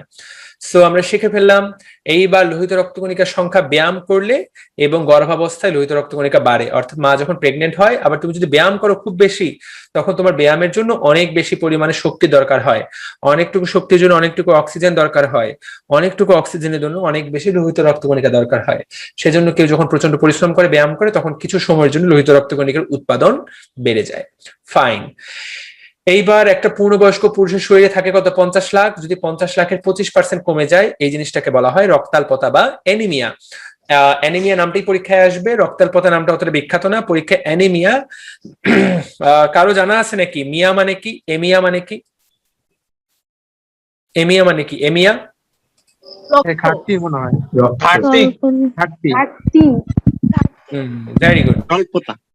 ঠিক আছে, ফাইন। যারা খুব আইডিয়া করে বলছো তারা আসলে ভুল পথে গেছো, যারা ঘাটতি বলেছো তারা আসলে ঠিক মতো উত্তরটা হয় নাই। একটা আপু বোধহয় খুব সুন্দর উত্তর করেছে। এমিয়া মানে, কথাটা যেখানেই পাবো ভবিষ্যতে মনে রাখবে, এমিয়া মানে রক্ত, হিম মানেও রক্ত, এমিয়া মানেই রক্ত।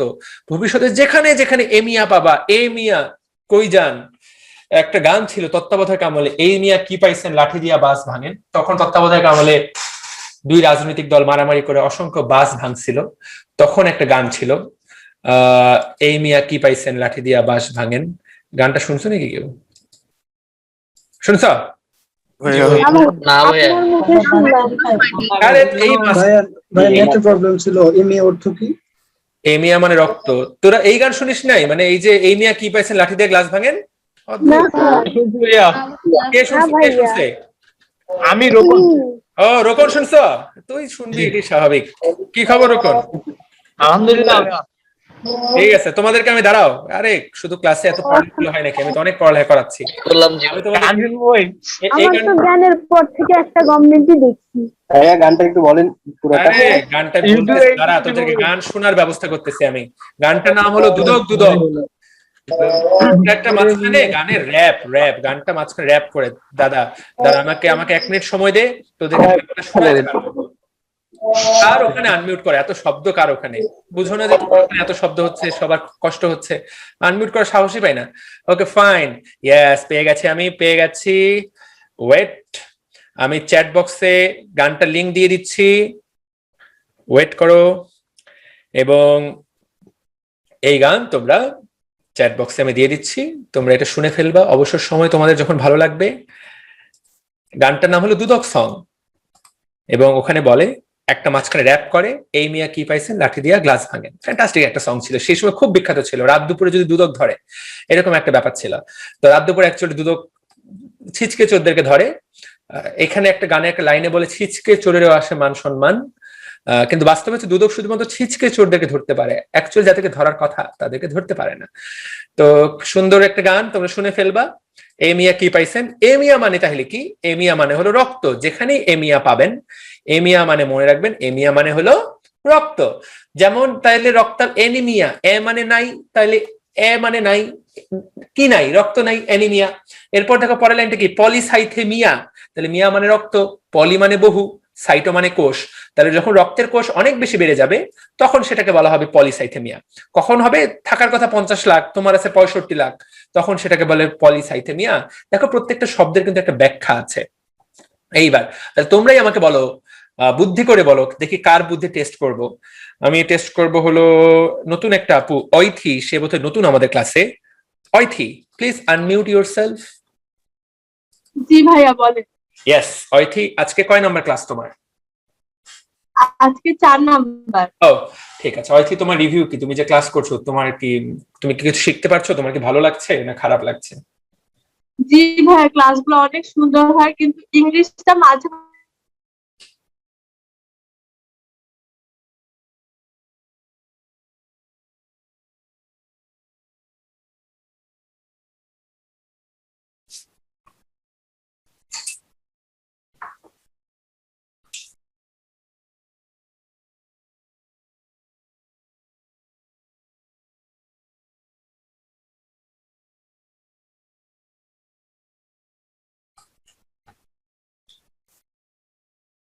খুবই দুঃখিত, নেট চলে গিয়েছিল, কারেন্ট চলে গিয়েছিল।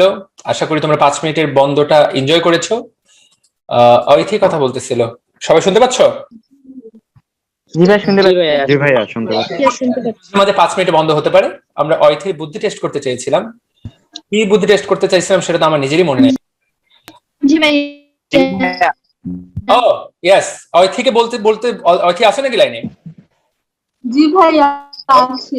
অয়থি আমাদেরকে বলো যে যদি এমিয়া মানে হয় রক্ত, পলিসাইথেমিয়া মানে যদি হয় অনেক বেশি রক্ত, অ্যানিমিয়া মানে যদি রক্ত হয়, তাহলে লিউকেমিয়া মানে কি? বুদ্ধি করে বলো, লিউকেমিয়া মানে কি?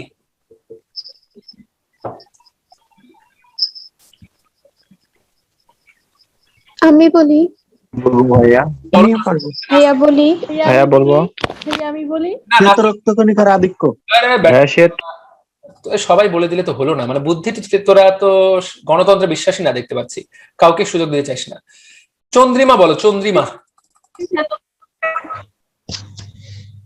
জি ভাইয়া, চন্দ্রিমা তুমি বলো, লিউকেমিয়া মানে কি? অনেক বেশি শ্বেত রক্তকণিকার বিভাজন হয়ে গেলে। ফ্যান্টাস্টিক। তা লিউকেমিয়া মানে হলো সাদা রক্ত অ্যাকচুয়ালি, তাই না? লিউকোসাইটের যখন সাদা রক্ত, লিউকেমিয়া সব সহজ বাংলা কি তার? লিউকেমিয়া, এমিয়া মানে রক্ত, লিউকো মানে সাদা। রক্ত অ্যাকচুয়ালি সাদা দেখায় না, তার মানে কিন্তু এর অর্থ হচ্ছে যে শ্বেত রক্তকণিকার সংখ্যা অনেক বেশি বেড়ে যাওয়াকে বলা হয় লিউকেমিয়া। তো যদিও স্পেশাল একটা কেস লিউকেমিয়া, আমরা একটু পরে ব্যাখ্যা করব, তারপরেও ব্যাখ্যাটা তো বুঝতে পারলাম, এমিয়া মানে যে রক্ত। এবার এই রক্তগুলো কোথা থেকে আসে বুঝলাম। আমাদের শরীরে 50 লাখ রক্ত কণিকা থাকে, প্রত্যেক কতটুকু জায়গায়? প্রতি ঘন মিলিমিটার জায়গায়, পুরা শরীরে কিন্তু না, আবার এটা আবার ভাবিও না, প্রতি ঘন মিলি অল্প একটু রক্তের মধ্যে 50 লাখ কণিকা, অনেক বেশি সংখ্যা, অনেক অনেক বেশি, এটা তোমার কল্পনারও বাইরে। তো কিন্তু এটা আসে কোথা থেকে? দেখো, এটার জন্ম হয় স্টেম কোষ থেকে। দ্বিতীয় প্রশ্ন হবে স্টেম কোষ কোথায় থাকে? এটার স্টেম কোষ থাকে লাল অস্থিমজ্জায়। That's it. তাহলে স্টেম কোষ থেকে জন্ম, মৃত্যু হয় কতদিন পরে? 120 দিন পরে। তাহলে প্রশ্ন হবে যে ভাই 120 দিন পরে মৃত্যু হলো, মৃত্যুটা কোথায় হয়? জন্ম তো স্টেম কোষে। একটা প্রবাদ আছে, জন্ম হোক যথাতথা, মৃত্যু হোক ভালো। তো এটা জন্ম হয়ে গেছে কোথায়? জন্ম হয়ে গেছে কোথা থেকে? স্টেম কোষ থেকে। তো মৃত্যু কোথা থেকে হয়? That's the important thing.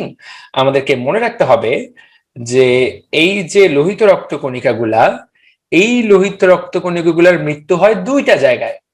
কয়টা জায়গায়? 2টা জায়গায়। সেই জায়গা 2টা আমাদেরকে মনে রাখতে হবে। সেই জায়গা 2টা এখানে তো লেখা নাই, আমি বলে লেখা নাই দেখতে পাচ্ছি, আপনারা কষ্ট করে সেই জায়গাটা লিখে নেবেন। একটা হলো যকৃত আর একটা হলো প্লীহা। এই 2 জায়গায় লোহিত রক্তকণিকা মৃত্যুবরণ করে। তো জন্ম হলো স্টেম কোষ, এখানে লিখে নাও মৃত্যু যকৃত এবং প্লীহা। এখানে 2জন হাত তুলেছ। প্লীহা যারা জীবনে প্রথমবারের মতো শুনলা, প্লীহা কি জিনিস আমি ব্যাখ্যা দিব, বা আজকের ক্লাসেই ব্যাখ্যা পাবা। প্লীহা, ঠিক আছে। এখানে সুন্দর মতো 2জন হাত তুলেছ, একজন শাহজালাল, একজন সৌরভ। শাহজালাল আনমিউট করে প্রশ্ন করো, কি করতে চাচ্ছ? ভাইয়া অনেক জায়গায় শুনছি যে অস্থিমজ্জায়ও মানে লোহিত রক্তকণিকা ধ্বংস হয়, এটা কি ঠিক নাকি না এই দুইটাই just? Fine, that's a great question. Actually তুমি অনেক জায়গায় শুনলা কিভাবে? তোমাকে সব কে শোনায় বলো তো? মানে তুমি এরকম শুনো কোথায়? আমি তো জীবনে কখনো কাউকে বলতে শুনি না, তুমি কোথায় শুনো কিভাবে? মানে তোমাকে ওগুলো কে শোনায়? কে এসে বলে এই জানিস অস্থিমজ্জা তো লোহিত রক্তকণিকা ধ্বংস হয়?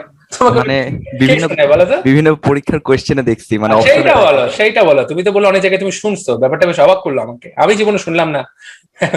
ওকে, সৌরভ তোমার কি প্রশ্ন?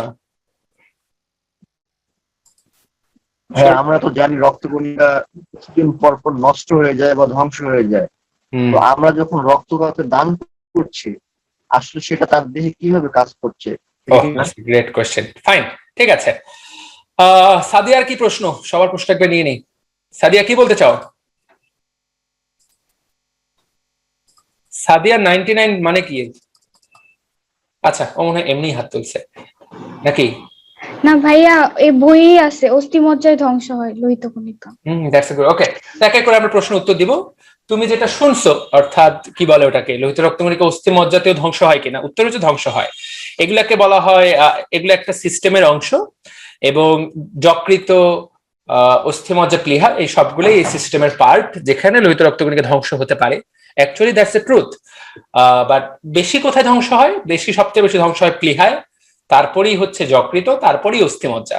চাইলে অস্থিমজ্জা লিখে নিতে পারো, বাট সবচেয়ে বেশি যাদেরকে সেলিব্রেট করা হয় যে 2টা নাম, সেটা হলো যকৃত এবং প্লীহা। অস্থিমজ্জা মাঝে মাঝে। তো প্রশ্ন আসতে পারে কোথায় ধ্বংস হয় না, এরকম প্রশ্ন যদি আসে, তাহলে অস্থিমজ্জা, প্লীহা, যকৃতের বাইরে যেটা অপশনে থাকবে সেটাই দাগাবা। এটা 1 নম্বর কথা। 2 নম্বর কথা, একজন প্রশ্ন করেছে যেহেতু কিছুদিন পর পর নষ্ট হয়ে যায় তাতে কি লাভ হয়? কিছুদিন পর পর মানে কিন্তু 4 মাস। 4 মাস তুমি 4 বা 4 যেটাই তুমি বলো, 4 না বলি 4 বলি, শুনতে ভালো লাগে। তবে আমি ইদানিং ইচ্ছা করি একটু কিছু শব্দ উচ্চারণ করে, যেমন 60 এবং 7, যেমন 60 এটার বাংলা উচ্চারণ কি?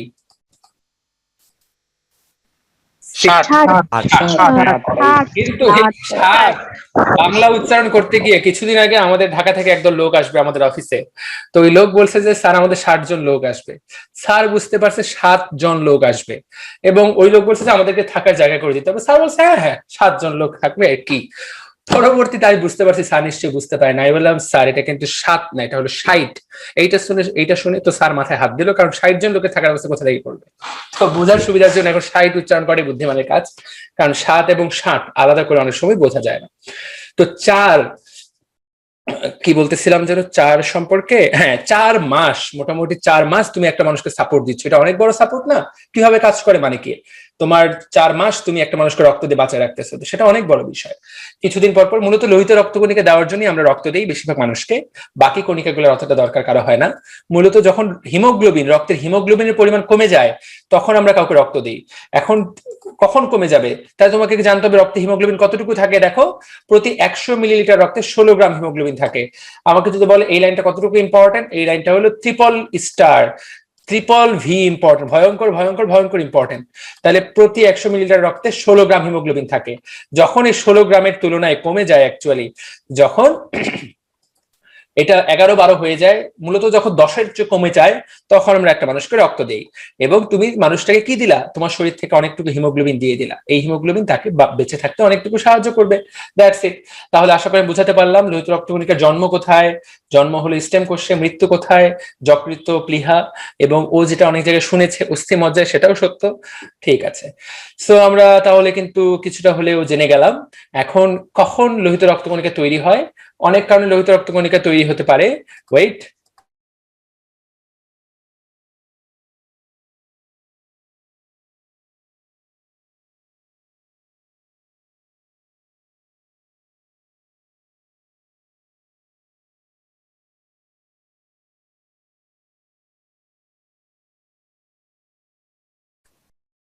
ফাইন। এখন প্রশ্ন হচ্ছে যে লোহিত রক্তকণিকা কখন তৈরি হয়, লোহিত রক্তকণিকা কোন সময় তৈরি হয়। এখানে কয়েকটা কন্ডিশনের কথা বলা হয়েছে। দেখো, এক হলো তোমার রক্তপাত হয়ে গেল, তোমার শরীর থেকে অনেকটুকু রক্ত বয়ে চলে গেছে, তোমার শরীর থেকে অনেকটুকু রক্ত নাই হয়ে গেছে। এখন তোমার বডি বুঝতে পারবে যে তোমার আরো রক্ত দরকার, তখন সে নতুন রক্ত তৈরি করবে, মানে বেশি বেশি করে তৈরি করবে। উঁচু স্থানে অবস্থান, তুমি যখন পাহাড়ে উঠবা, হিমালয়ে যারা বাস করে তাদের রক্তের হিমোগ্লোবিনের পরিমাণ একটু বেশি থাকে, কারণ তারা বাতাসে তাদের অক্সিজেনের পরিমাণ কম থাকে। তুমি আমি যেমন যারা সাধারণ মাটিতে বাস করি, সমতল ভূমিতে বাস করি, তারা যে পরিমাণ অক্সিজেন পায়, যারা হিমালয়ের কাছাকাছি অনেক উঁচু উঁচু জায়গায় বাস করে তারা কিন্তু বাতাসে সেই পরিমাণ অক্সিজেন পায় না, সেই জন্য তাদের বেশি বেশি করে হিমোগ্লোবিন তৈরি হয়। ব্যায়াম করার সময়টা আগেই বলছি, বা রক্তে যদি কোনো কারণে হিমোগ্লোবিন কমে যায় তখন কিন্তু মূলত এই যখনই অক্সিজেনের মাত্রা কমে যায় তখনই আমাদের বডিতে অক্সিজেনের মাত্রা কমে যায়, তখনই কিন্তু আমাদের লোহিত রক্তকণিকা বেশি বেশি উৎপাদিত হতে শুরু করে। এখন এই যে লোহিত রক্তকণিকা উৎপাদনের প্রক্রিয়া, এটাকে বলে ইরাইথ্রোপোয়েটিন। আজকে ইরাইথ্রোপোয়েসিস অ্যাকচুয়ালি প্রক্রিয়াটার নাম।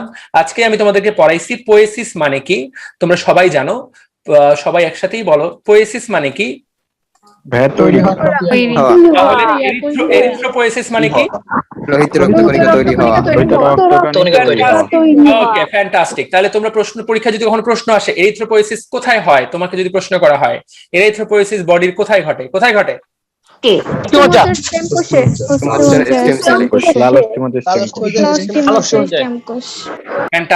ফ্যান্টাস্টিক। অস্থির ভিতরে, অস্থিমজ্জায়। কোন অস্থিমজ্জায়? লাল অস্থিমজ্জায়। কোন লাল অস্থিমজ্জায় কোন কোষে? স্টেম কোষে। মূলত অস্থিমজ্জায় ইরাইথ্রোপোয়েসিস প্রক্রিয়াটা ঘটে। এখন এই যে প্রক্রিয়াটা ঘটে, এটা তো আপনি ঘটে না। এই প্রক্রিয়াটাকে নিশ্চয়ই কেউ চালু করে, নিশ্চয়ই এটাতে কেউ উদ্দীপনা যোগায়, নিশ্চয়ই কেউ অনুপ্রেরণা যোগায়।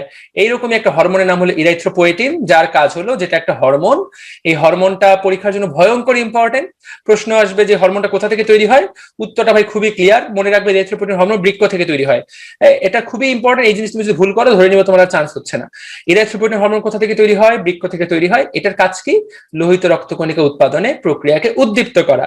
এই যে হয়ে গেল, পারা যাবে যখন একটা নির্দিষ্ট পরিমাণ ইরিথ্রোপয়েটিন তৈরি হয়ে যাবে, লোহিত রক্তকণিকা তৈরি হয়ে যাবে, তখন বৃক্ক আর এই হরমোনটাকে পাঠাবে না, এবং পাঠাবে না তখন আর কিন্তু নতুন নতুন লোহিত রক্তকণিকা তৈরি হবে না।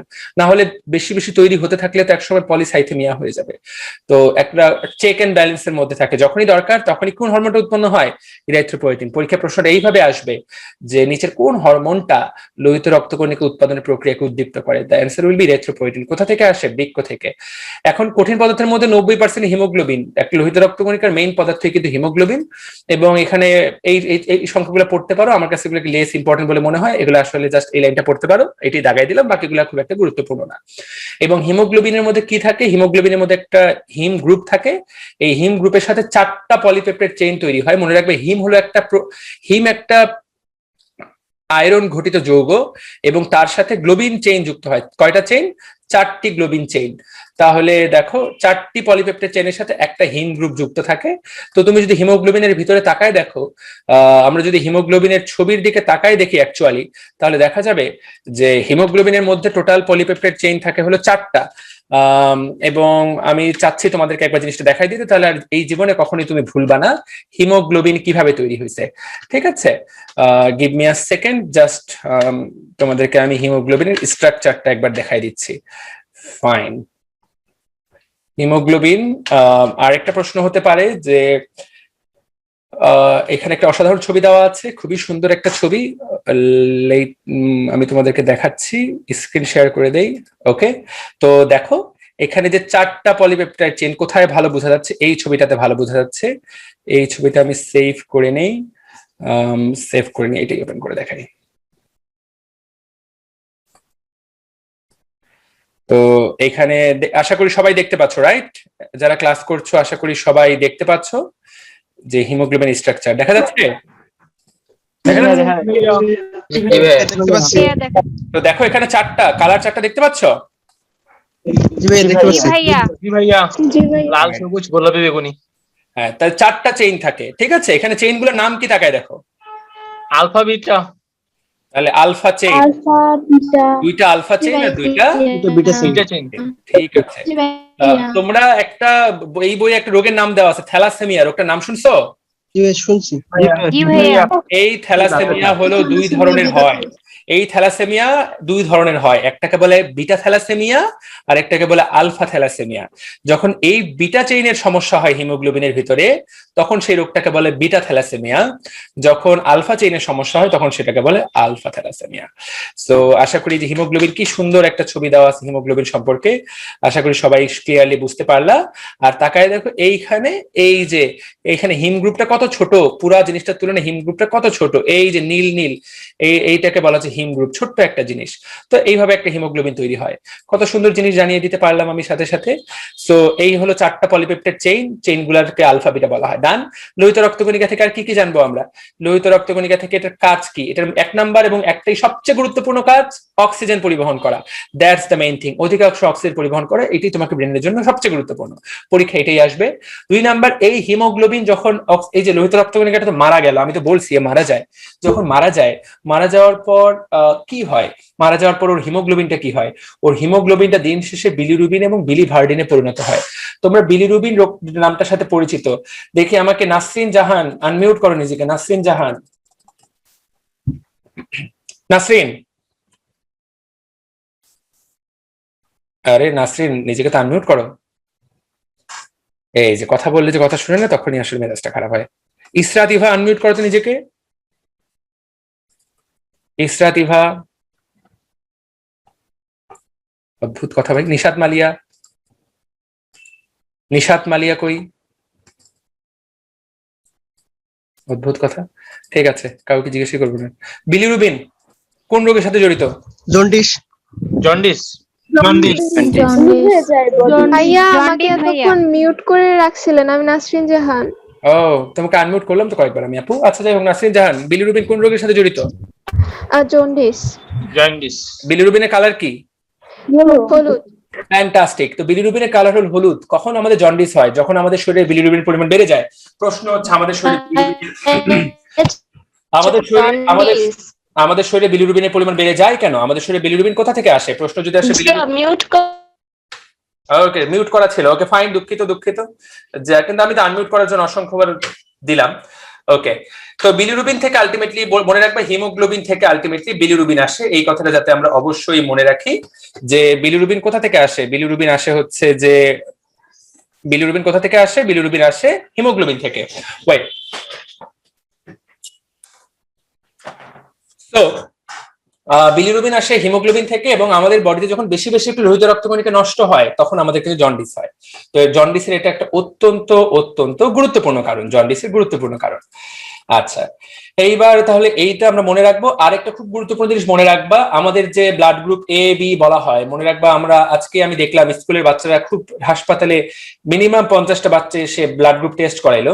এই যে blood group A B C D এটা কেন হয়? এই যে লোহিত রক্তকণিকা, এই লোহিত রক্তকণিকার প্লাজমা অর্থাৎ বাইরে যে প্লাজমা মেমব্রেনটা, এইটার গায়ে যে প্রোটিনটা থাকে তার উপরে ভিত্তি করে কিন্তু আমরা সিদ্ধান্ত নিই যে কার ব্লাড গ্রুপ কি।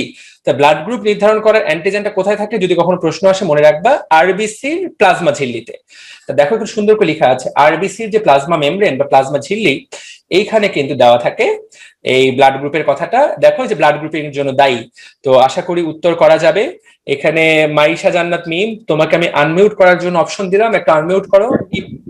হ্যাঁ বলো মিম, ব্লাড গ্রুপিং এর জন্য দায়ী অ্যান্টিজেন কোথায় থাকে?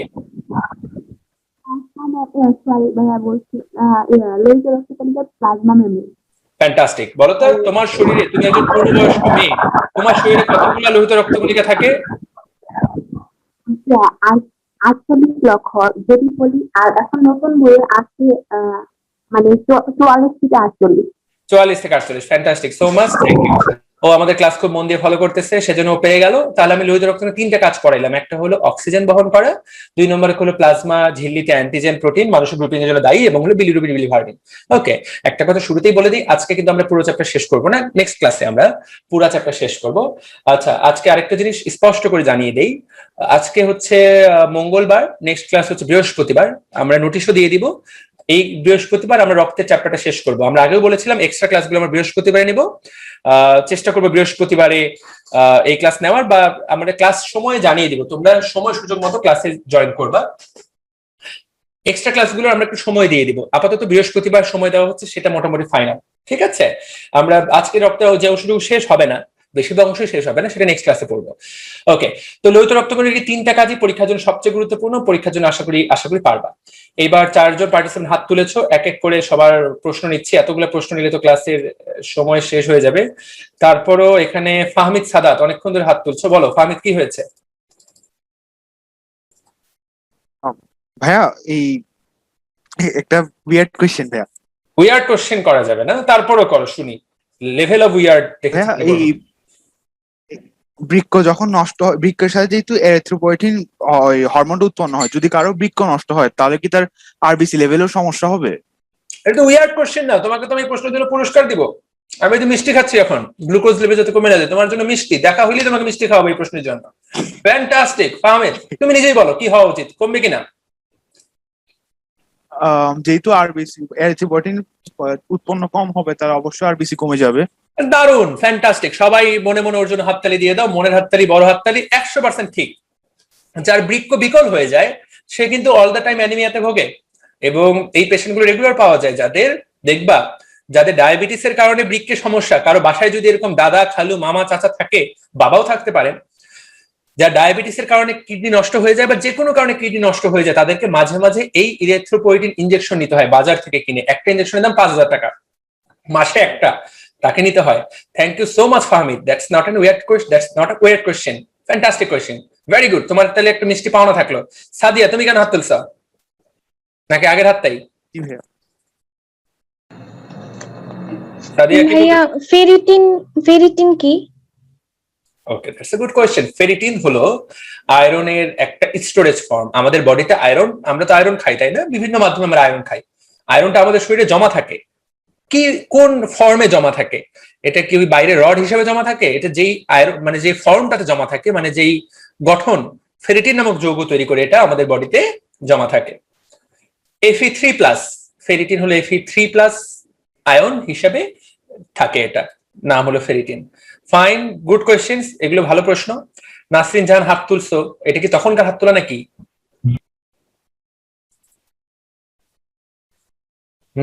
Thank you. তাহলে সবার প্রশ্ন নিয়ে নিলাম, আশা করি অনেক কিছু জানতে পারলাম। ভালো প্রশ্ন করছে বাচ্চাটা, ফাহমিদ সাদাত। ওকে, এইবার আমরা পড়বো শ্বেত রক্তকণিকা। এতক্ষণ যা পড়ালাম এর চেয়ে কিন্তু শ্বেত রক্তকণিকা সবচেয়ে বেশি কঠিন, এবং আজকে আমরা যদি শ্বেত রক্তকণিকা পড়ে শেষ করতে পারি সেটা একটা অনেক বড় অর্জন। শ্বেত রক্তকণিকাতে কি কি পড়বো একটু তাকায় দেখো, অসাধারণ জিনিসপত্র আছে শ্বেত রক্তকণিকা পুরাটা জুড়ে। আমরা আগেই বলছিলাম শ্বেত রক্তকণিকা দুই ধরনের হয়, একগুলার মধ্যে কি থাকে, ফিল থাকে, যেগুলার দানাদার লিউকোসাইট, এগুলোকে দানাদার বলা হয়। আর একগুলার মধ্যে কি থাকে না, দানা থাকে না, সেগুলোকে বলা হয় দানাবিহীন। এখানে সুন্দর করে তাকায় দেখো, এই শ্বেত রক্তকণিকা জন্ম কোথায়? অস্থির ভিতরের অস্থিমজ্জা থেকে। অস্থিমজ্জার কোথা থেকে? স্টেম কোষ থেকে, তাই না? দেখো এই স্টেম কোষ থেকে সবার জন্ম। উপরে দেখো লোহিত রক্তকণিকার জন্ম, দেখতে পাচ্ছ?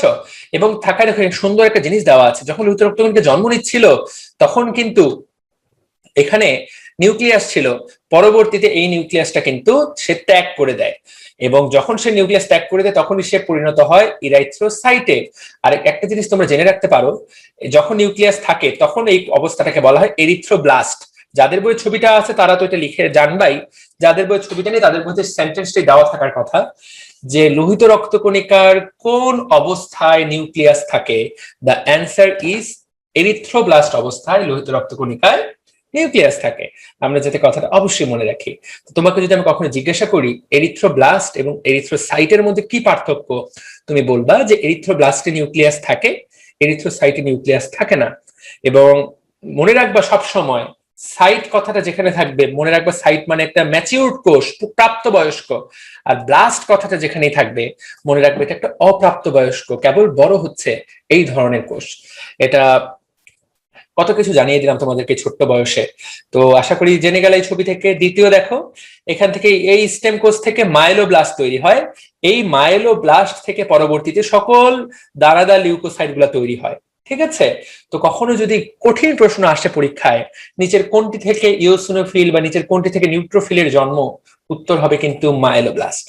আর বাকিগুলার জন্ম কোথায় থেকে দেখো, মনোসাইটের জন্ম কিন্তু মনোব্লাস্ট থেকে। আগেই বলছি মনোব্লাস্ট মানে বাচ্চা বাচ্চা কোষ, আর লিম্ফোসাইটের জন্ম লিম্ফোব্লাস্ট থেকে। That's fine. এবার অনুচক্রিকার জন্ম কোথা থেকে দেখো, প্লেটলেট। অনুচক্রিকার জন্ম যে কোষ থেকে, প্লেটলেটের জন্ম। প্লেটলেট দেখো কতটুক সাইজ, একদম ছোট, চালের দানার মতো সাইজ, তাই না? ওকে, জিনিয়া হাত তুলেছে, আমরা জিনিয়ার হাত রেসপন্ড করব। এটার জন্ম মেগা ক্যারিওসাইট থেকে। মেগা ক্যারিওসাইটের জন্ম কোথা থেকে? মেগা ক্যারিওব্লাস্ট থেকে। Okay fine, Zinia raised hand. Yes, Zinia বলো কি প্রশ্ন আপু? ভাইয়া স্টেম কোষ থেকে যে মায়োব্লাস্ট আসতেছে মনোব্লাস্ট, তো এগুলা কোষের বিভাজন অবস্থা, এই অবস্থাগুলো কি এক একটা মানে ওর বিভাজনটা কেমন হচ্ছে, কোষ বিভাজনটা যার কারণে এক একটা সেলের নাম হচ্ছে আর সেখান থেকে এক এক ধরনের রক্তকণিকা উৎপন্ন হচ্ছে? মানে কোথায় কোষ বিভাজন, স্টেম কোষে নাকি? এই যে স্টেম কোষের যে এরিথ্রোব্লাস্ট, মায়োব্লাস্ট, মনোব্লাস্ট, আমরা যে এই যে মূল যে কোষগুলো থেকে যে তিনটা রক্তকণিকা উৎপন্ন হচ্ছে সেগুলো স্টেম সেলের কি ধরনের এই বিভাজনটার কারণে এই তিন ধরনের রক্তকণিকাগুলো উৎপন্ন হচ্ছে? Fantastic question. জিনিয়া আমার কাছ থেকে একটা মিষ্টি প্রাপ্য হয়ে গেল। তবে ওর প্রশ্নটা অ্যাকচুয়াল উত্তর যে আমি দিতে পারবো সে গ্যারান্টি আমি দিতে পারছি না। শুরুতেই একটা জিনিস বলে রাখি, ওর প্রশ্নটা আশা করি তোমরা সবাই বুঝতে পেরেছো যে সবাই স্টেম কোষ থেকে আসতেছে, কিন্তু স্টেম কোষ থেকে একবার আসতেছে হলো এরিথ্রোব্লাস্ট, একবার আসতেছে মাইলোব্লাস্ট। এইটা কেন, তাই না? মানে কেন এমন হচ্ছে, এটাই তো প্রশ্ন জিনিয়া, রাইট? এটাই তো প্রশ্ন জিনিয়া, তাই তো? জি ভাইয়া, হ্যাঁ, ওখান থেকে তিন ধরনের আবার সেল উৎপন্ন হচ্ছে। ওকে ফাইন, ঠিক আছে। স্টেম কোষ এমন একটা কোষ যেই কোষটার একটা বিশেষ ক্ষমতা আছে, এবং তোমরা মোটামুটি সবাই ক্ষমতার সম্পর্কে হয়তো বা জানো। এই ক্ষমতাটার নাম হলো টটিপোটেন্সি। টটিপোটেন্সি, টটিপোটেন্সি এমন একটা ক্ষমতা, আমি তো লিখতে পারতেছি না, দুই একদিনের মধ্যে গ্রাফিক্স প্যাডের কলমটা আমি হারাই ফেলছি, দুই একদিন পর আরো খুব সুন্দর সুন্দর করে লিখতে পারবো, লেখাটা আরো ভালো হবে আমার। টটিপোটেন্সি, টটিপোটেন্সির অর্থ হলো এমন একটা কোষ যার যে কোনো কিছুতেই রূপান্তর হওয়ার ক্ষমতা থাকে। তো স্টেম কোষ এমন একটা কোষ যার এই ক্ষমতাটা আছে, এবং সেই ক্ষমতাটাকে বলা হচ্ছে টটিপোটেন্সি ক্ষমতা। এবং এই টটিপোটেন্সি ক্ষমতা আছে বলেই স্টেম কোষ একবার এরিথ্রোব্লাস্টে পরিণত হয়, একবার মনোব্লাস্টে, একবার লিম্ফোব্লাস্টে। এখন স্পেশাল কোনো কোষ বিভাজন হয় কিনা, উত্তরটা হচ্ছে না, স্পেশাল কোনো কোষ বিভাজন হয় না। স্টেম কোষের যে ডিএনএ আরএনএ, ওইটাতে আসলে জেনেটিক ম্যাটেরিয়াল দেওয়া থাকে যে তুমি স্টেম কোষ যেগুলো থাকে, কিছু স্টেম কোষ থেকে এরিথ্রোব্লাস্ট তৈরি হয়, কিছু স্টেম কোষ থেকে মাইলোব্লাস্ট তৈরি হয়, কিছু স্টেম কোষ থেকে লিম্ফোব্লাস্ট তৈরি হয়। এইরকম স্টেম কোষ মোটামুটি ভাগ ভাগ করা থাকে, কিন্তু সবাই একই স্টেম কোষ, ঠিক আছে? তারপরও একথাও মনে রাখবা যে তারপরও একটা স্টেম কোষ যার কাজ হচ্ছে এরিথ্রোব্লাস্ট তৈরি করা, সে চাইলেই মনোব্লাস্ট তৈরি করতে পারবে। এই ক্ষমতাটার নামই হলো টটিপোটেন্সি। তবে নর্মালি যেটা হয় সেটা হচ্ছে প্রত্যেকটা কোষের জন্য আলাদা আলাদা স্টেম কোষ দেওয়া থাকে। এরিথ্রোব্লাস্টের জন্য আলাদা স্টেম কোষ, মাইলোব্লাস্টের জন্য আলাদা স্টেম কোষ, লিম্ফোব্লাস্টের জন্য আলাদা স্টেম কোষ।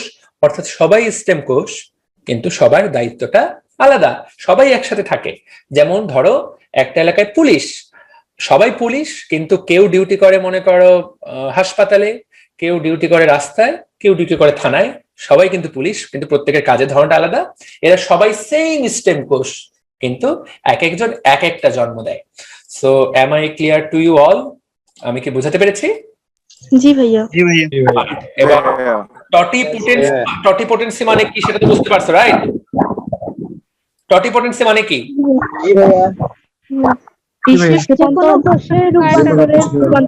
ইয়েস, একটা কোষের সকল কোষে বা বিভিন্ন কোষ রূপান্তরিত হওয়ার যে ক্ষমতা, সেই ক্ষমতাটাকে বলে টটিপোটেন্সি। ওকে, তো যাই হোক, আমরা আজকে আবারও বলতেছি, রক্তের কণিকা 3টার উপরে যদি তোমাদেরকে আমি দক্ষ করে দিতে পারি, সেটাই একটা বিশাল কাজ হবে। তো আমরা এখান থেকে দেখলাম এই ছবি, এই বক্সটা কি সুন্দর করে বুঝে ফেললাম। আমি হোমওয়ার্ক দিয়ে দিব। আচ্ছা, আজকে থেকে কয়েকটা জিনিস ক্লাসের পর থেকে আমরা চর্চা করা শুরু করব। হোমওয়ার্ক যেটা, সেটা ক্লাস শেষ হওয়ার সাথে সাথে আমরা গ্রুপে পোস্ট করে দিব। তোমরা অবশ্যই তাহলে সবাই জানতে পারবে, যারা অনেকে ক্লাস করে না তারা হোমওয়ার্ক জানতেও পারে না। তো এটা একটা হোমওয়ার্ক। এই ছবিটা আপনারা সবাই আঁকবেন, আঁকলে ব্রেনের মধ্যে আজীবনের জন্য সেট হবে। আর কোষের যে ছবিগুলা, এই ছবিটাও সবাই আঁকবেন। এই ছবিটা যারা চান্স পাবেন মেডিকেলে, তাদেরকে তো আঁকতে হবেই, আগে থেকে আঁকা থাকলে বোঝাটা সহজ হবে। ওকে ডান। এই দুটা ছবি হলো আপনাদের হোমওয়ার্ক। ছবি দুটার ছবিও আমি সম্ভব হলে তুলে পোস্ট করে দিব, সম্ভব না হলে বলে দিব যে কোন কোন ছবি আঁকতে হবে। ওকে, এইবার দেখো, আমরা শ্বেত রক্তকণিকা পড়বো। আগামী 10 মিনিটে আমি শ্বেত রক্তকণিকা পড়ানো শেষ করব। মোটামুটি আমি একটু লেনদেনিং হয়ে গেল বুঝাতে গিয়ে। শ্বেত রক্তকণিকার ইংরেজি হলো লিউকোসাইট, কারণ লিউকো মানে বর্ণহীন। মনে রাখতে হবে, খুবই গুরুত্বপূর্ণ, শ্বেত রক্তকণিকায় একমাত্র রক্তকণিকার যে নিউক্লিয়াস আছে, এটি কিন্তু সবচেয়ে বিখ্যাত কথা। তাহলে বাকি রক্তকণিকাগুলো নিউক্লিয়াস নাই, শ্বেত রক্তকণিকার একমাত্র নিউক্লিয়াস আছে। 2 নাম্বার কথা, এদের একটা উপাধি আছে, ভ্রাম্যমান প্রতিরক্ষাকারী একক, মোবাইল ডিফেন্সিভ ইউনিট। ঠিক আছে, এরা আমাদের বডির আর্মি, এরা আমাদের বডির পুলিশ। আর্মি এবং পুলিশ অ্যাকচুয়ালি দুইটা হিসাবেই তারা কাজ করে। পরীক্ষা যদি কখন প্রশ্ন আসে যে আমাদের বডিতে কোনটা প্রতিরক্ষার কাজ করে, উত্তর হবে শ্বেত রক্তকণিকা। কারণ কি, তারা জীবাণুকে খেয়ে ফেলে। প্রশ্ন আসতে পারে কোন পদ্ধতিতে তারা জীবাণুকে খেয়ে ফেলে, উত্তরটা হচ্ছে ফ্যাগোসাইটোসিস পদ্ধতিতে। আনিকা, টপিক শেষ করার পর তোমার প্রশ্ন নিব, হাত তুলো না আর। ওকে, সো তাহলে ফ্যাগোসাইটোসিস পদ্ধতিতে জীবাণু ভক্ষণ করে। প্রশ্ন আসবে শ্বেত রক্তকণিকা কোন পদ্ধতিতে জীবাণু ভক্ষণ করে, উত্তর হলো ফ্যাগোসাইটোসিস। ফ্যাগো মানে খেয়ে ফেলা, ফ্যাগ কথাটা যেখানেই পাবা মনে রাখবে ফ্যাগ মানে খেয়ে ফেলা, ফেইজ বা ফ্যাগো। আচ্ছা, সাইটোসিস মানে কোষ, কোন কোষকে খেয়ে ফেলা বা কোন কোষের খেয়ে ফেলার প্রক্রিয়া কি বলা হয়, ফ্যাগোসাইটোসিস। একটা খুব সুন্দর লাইন দেওয়া আছে দেখো, যে এই শ্বেত রক্তকণিকার নির্দিষ্ট আকার নাই। এটার যেমন নির্দিষ্ট আকার আছে, দেখো এদের কিন্তু নির্দিষ্ট আকার নেই, এক একটা এক এক সাইজের হয়। নির্দিষ্ট বলে বলা যাবে না কোনটা কোন সাইজ, এবং প্রয়োজনে তাদের আকার পরিবর্তিত হয়। এটা একটা খুব সুন্দর কথা, এই জিনিসটা জেনে রাখলে তোমার জন্য সহজ হবে। আরেকটা গুরুত্বপূর্ণ কথা, একটু আগে আমরা পড়ছিলাম লোহিত রক্তকণিকার সংখ্যা হলো 50 লাখ। 50 লাখ টাকার কথা চিন্তা করো, আর এটার সংখ্যা হচ্ছে মাত্র 4 থেকে 11,000। চিন্তা করো, মাত্র 4 থেকে 11,000। কোথায় 50 লাখ টাকা, কোথায় 4 থেকে 11,000 টাকা। টাকা দিয়ে চিন্তা করে জিনিসটা বুঝতে সহজ হয়, কোথায় হাজার কোথায় লাখ। বুঝতে পেরেছ? তো মোটামুটি তুমি যখন কোষ দেখবা, আমার শরীর থেকে তুমি যদি একটু রক্ত নাও, রক্ত নিয়ে তুমি যদি মাইক্রোস্কোপের নিচে দাও, তুমি যদি মাইক্রোস্কোপের নিচে তাকায় দেখো, তাহলে প্রত্যেক 700টা লোহিত রক্তকণিকার জন্য তুমি একটা শ্বেত রক্তকণিকাকে দেখতে পাবা। অর্থাৎ অনুপাতটা হলো 700:1। তাহলে আমরা আশা করি এই জিনিসটা বুঝতে পেরেছি। ডান। আর এদের ভিতরে তো নিউক্লিয়াস থাকে, যখন নিউক্লিয়াস থাকবে তখন নিউক্লিয়াস নিয়ে আমাদেরকে আলোচনা করতে হবে। এদের নিউক্লিয়াসের আকৃতি হলো বৃক্কাকার বা অশ্বক্ষুর আকার। বৃক্ক মানে কিডনি, অশ্বক্ষুর মানে ঘোড়ার যে খুর থাকে। এখানকার যে ছবিটা দেওয়া আছে, ছবির দিকে তাকায় দেখো, এইটা কিডনির মতো দেখতে, তাই কিনা? কিডনির মতো দেখতে। এইটা দেখতে, এটাও দেখতে কিডনির মতো বা ঘোড়ার খুরের মতো। তো এদের নিউক্লিয়াস গুলো দেখতে কিসের মতো, ছবি থেকে বুঝলেই হয়, মুখস্থ করার কোনো দরকার পড়ে না। এখন দেখো, এখন যেটা পড়াবো, এতক্ষণ যা পড়াইছি, এখন যেটা পড়াবো এটা হলো ভয়ঙ্কর ভয়ঙ্কর ভয়ঙ্কর ভয়ঙ্কর, চারটা ভয়ঙ্কর ভয়ঙ্কর ইম্পর্টেন্ট। এই প্যারা থেকে প্রশ্ন আসার সম্ভাবনা 99% সম্ভাবনা। অসংখ্য পরীক্ষায় তুমি অংশ নিবে, এই লাইন থেকে, এই প্যারা থেকে প্রশ্ন আসবে। নাম্বার 1, শরীরে যখন স্বাভাবিকের চেয়ে 4 থেকে 11,000 থাকার কথা, তার চেয়ে যখন বেশি হয়ে যাবে তোমার শ্বেত রক্তকণিকার পরিমাণ, তখন সেটাকে বলা হবে লিউকোসাইটোসিস। আর যখন এটা কমে যাবে তখন সেটাকে বলা হবে লিউকোপেনিয়া। লাস্ট, আজকে অনেক কিছু শিখেছি তোমাদেরকে। যখন কোথাও এরকম সাইটোসিস বলা হবে, মনে রাখবা এর পরিমাণ বেড়ে যাওয়া, আর যখন পেনিয়া বলা হবে, পেনিয়া মানে কমে যাওয়া। ঠিক আছে, তাহলে লিউকোপেনিয়া মানে শ্বেত রক্তকণিকা কমে যাওয়া। যদি থ্রোম্বোপেনিয়া বলা হয় তাহলে মনে রাখবা অনুচক্রিকা কমে যাওয়া। যদি থ্রোম্বোসাইটোসিস বলা হয় তাহলে মনে রাখবা অনুচক্রিকা বেড়ে যাওয়া। কথা পরিষ্কার? ইরাইথ্রোসাইটোসিস মানে লোহিত রক্তকণিকা বেড়ে যাওয়া, ইরাইথ্রোপেনিয়া মানে লোহিত রক্তকণিকা কমে যাওয়া। পেনিয়া মানে কমে যাওয়া, সাইটোসিস মানে বেড়ে যাওয়া, দ্যাটস ইট। ওকে, এখন আমরা একটা বিশেষ ধরনের লিউকোসাইটোসিস দেখবো, যখন লিউকোসাইট বাড়বে, কিন্তু সেটাকে আমরা বলবো লিউকেমিয়া। দেখো, লিউকেমিয়া ক্যান্সারের ক্ষেত্রেও কিন্তু শ্বেত রক্তকণিকার সংখ্যা অস্বাভাবিক হারে বেড়ে যায় এবং রোগীর মৃত্যুর কারণ হয়ে দাঁড়ায়। এখন তুমি তাহলে প্রশ্ন করবা যে ভাইয়া, এটাকেও তো লিউকোসাইটোসিস বলা যায়। উত্তর হচ্ছে বলা যায়, তবে নর্মাল লিউকোসাইটোসিস এবং লিউকেমিয়ার মধ্যে একটা বিশেষ পার্থক্য আছে। লিউকেমিয়া নামটা তুমি যদি কখনো সিনেমা দেখে থাকো, সিনেমায় দেখবা যে অনেক সময় নায়িকার লিউকেমিয়া হয়, তখন বোন মেরো ট্রান্সপ্লান্ট করতে হয়। এটা হলো একটা ক্যান্সার। লিউকেমিয়া হলো রক্তের একটা ক্যান্সারের নাম, এবং ক্যান্সার কোষে যেটা হয়, মনে করো নর্মালি 4 থেকে 11,000 শ্বেত রক্তকণিকা থাকার কথা, সেই জায়গায় আসে 20,000। কিন্তু ওই যে 20,000 আছে, ওইগুলা দেখতে নর্মাল লিউকোসাইট বা নর্মাল শ্বেত রক্তকণিকার মতোই, অর্থাৎ শুধুমাত্র সংখ্যাটা বেড়ে গেছে। কেন সংখ্যাটা বেড়ে যায়? তোমার বডিতে যখন একটা ইনফেকশন হয়, এরা তো আর্মি, এরা তো পুলিশ, তখন তোমার বডি ফাইট করার জন্য এদের সংখ্যাটাকে কি করে, এদের সংখ্যাটাকে বাড়িয়ে দেয়। তো নর্মাল পুলিশকেই সে সংখ্যায় বাড়াবে, তাই না? অ্যাবনর্মাল পুলিশ তো আর বাড়াবে না। তো যখন এরকম সাধারণ লিউকোসাইট মানে সাধারণ স্বাভাবিক লিউকোসাইটের পরিমাণ বেড়ে যায়, তখন সেটাকে বলে লিউকোসাইটোসিস। কিন্তু যখন ক্যান্সার হয় মানুষের, তখন স্টেম কোষের মাথা খারাপ হয়ে যায়, ও স্বাভাবিক অস্বাভাবিক বুঝতে পারে না, ও ইচ্ছা মতো পুলিশ বানায়। পুলিশগুলার কোনো ক্ষমতাই থাকে না, অর্থাৎ পুলিশগুলার কোনো ধরনের পাওয়ার থাকে না। পুলিশগুলা হয় উদ্ভট, ওরা নিজেরাই থাকে বিকলাঙ্গ। বডিতে অনেক বেশি লিউকোসাইট থাকে, কিন্তু লিউকোসাইট গুলার কোনো ক্ষমতা থাকে না। এইটাকেই বলা হয় লিউকেমিয়া, এবং তখন এটা রোগীর মৃত্যুর কারণ হয়ে দাঁড়ায়, কারণ তার বডিতে অনেক বেশি পুলিশ, কিন্তু যুদ্ধ করার মতো আর্মি বা পুলিশ কেউই নাই। এটাকেই বলা হয় রক্তের ক্যান্সার। আশা করি বুঝতে পেরেছো, একটাতে স্বাভাবিক আর একটাতে অস্বাভাবিক লিউকোসাইট। লাস্ট কথা যেটা মনে রাখতে চাই আমরা, সেটা হচ্ছে যে লিউকোপেনিয়া, একটা জিনিস তোমাদেরকে জানিয়ে দিই, কোন রোগে লিউকোপেনিয়া হয়, এটা একটা বোনাস তথ্য। এইডস রোগে, এইডস জীবাণুটা টার্গেট করে হচ্ছে এই আমাদের শ্বেত রক্তকণিকাকে টার্গেট করে করে এদেরকে ধ্বংস করে দেয়। এইডস রোগে মনে রাখবা লিউকোপেনিয়া হয়। আরেকটা জিনিস তোমাদেরকে আমি জানিয়ে দিতে পারি, এইডস একটা ভাইরাস ঘটিত রোগ। মনে রাখবা বেশিরভাগ ভাইরাস ঘটিত রোগে লিউকোপেনিয়া হয়, অর্থাৎ শুরুর দিকে শ্বেত রক্তকণিকার সংখ্যাটা একটু কমে যায়। তবে এইডস রোগে সংখ্যাটা অনেক বেশি কমে যায়, এবং এইডস রোগে রোগীর মৃত্যুর কারণও কিন্তু এই লিউকোপেনিয়া হওয়া, কারণ রোগীর শরীরে ফাইট করার মতো পুলিশ আর্মি কোনোটাই থাকে না। বাইরে থেকে এসে একের পর এক জীবাণুগুলো একের পর এক আক্রমণ করে মোটামুটি রোগীটাকে সাইজ করে দেয়, সাইজ করে কয়েক সময় কবরে পাঠায় দেয়। That is the mechanism of AIDS রোগ। তাহলে আশা করি সবাইকে আমি বোঝাতে পেরেছি, বুঝতে পেরেছো? কোনো প্রশ্ন আছে? জি ভাইয়া। কি সাউন্ড, ফ্যানের বাতাস করে চলে যাচ্ছে। ফাইন। সো লিউকোসাইটোসিস, লিউকোপেনিয়া আশা করি আমি বোঝাতে পেরেছি। ওকে, তাহলে এখন আমরা কি পড়বো? এখন বাকিটুকু আমরা, বাকি আর অল্প একটু বাকি আছে। দেখো আর কি কি দেখবো। এখন এই যে 2 ভাগে ভাগ করি আমরা, একটা দানাদার একটা অদানাদার, এবং প্রথমে আমরা পড়বো হলো অদানাদার বা দানাবিহীন, যেটাকে বলা হচ্ছে অ্যাগ্রানুলোসাইট। ঠিক আছে, এখন তোমাকে যদি বলা হয় যে পুরো শ্বেত রক্তকণিকার মধ্যে কত পার্সেন্ট দানাবিহীন, তুমি বলবা 28%। তাহলে সবচেয়ে বেশি কি দানাদার গুলাই হলো, ফিল গুলাই হলো বেশি। ফিল গুলা কত পার্সেন্ট? 72%। তো 100টা তুমি যদি শ্বেত রক্তকণিকা নাও, তার মধ্যে তুমি কি পাবা? 72টাই তুমি পাবা হলো তোমার দানাদার গ্র্যানুলোসাইট। কথা পরিষ্কার? তাহলে বাকি 72% হলো দানাদার, 28% হলো অদানাদার। 1 নম্বর কথা। 2 নম্বর কথা, দানাবিহীন কি কি আছে? একটা হলো মনোসাইট, একটা হলো লিম্ফোসাইট। এখানে দেখো কি সুন্দর করে মনোসাইটের কথা বলা হয়েছে। ছবির দিকে তাকায় দেখো কি সুন্দর মনোসাইট দেখতে, দেখছো? একদম একটা কালারফুল দেওয়া আছে। তো ছবির দিকে দেখে তো বোঝা যাচ্ছে এর নিউক্লিয়াসটা কি আকৃতির। নিউক্লিয়াসটা কিডনি আকৃতির। এটা তো মুখস্থ করার জন্য তোমার বই পড়ে পাগল হয়ে যেতে হবে না, ছবি দেখলেই হয়। পরীক্ষা প্রশ্ন আসবে, তাহলে নিউক্লিয়াসটা কি আকৃতির, তুমি বলবা বৃক্ক আকৃতির বা ঘোড়ার খুরের মতো আকৃতির। এইটা 1 নম্বর কথা বলবা। মনে রাখবা যে একটা মনোসাইট মাত্র 2 থেকে 5 দিন বাঁচে। এই কথাটা ব্রেনের সাথে সেট করাটা খুবই গুরুত্বপূর্ণ। মনোসাইটের কাজ কি? মনোসাইটের কাজ হলো ফ্যাগোসাইটোসিস করে, জীবাণু খেয়ে ফেলা। এটাই হলো মনোসাইটের কাজ। আচ্ছা, একটা ছোট্ট জিনিস তোমাদের সবাইকে আমি জানিয়ে দিই, মনোসাইট থেকেই ম্যাক্রোফেজ তৈরি হয়। অত্যন্ত গুরুত্বপূর্ণ জিনিস পড়াবো এখন। এই জিনিস কিন্তু বেশিরভাগ বাচ্চা কাচ্চাই পারে না, 99% বাচ্চা কাচ্চা পারে না। যাহাই মনোসাইট তাহাই ম্যাক্রোফেজ। তোমরা কিছুদিন পরে ম্যাক্রোফেজের নাম শুনবা। ম্যাক্রোফেজের নাম অলরেডি তোমরা শুনছো হয়তোবা।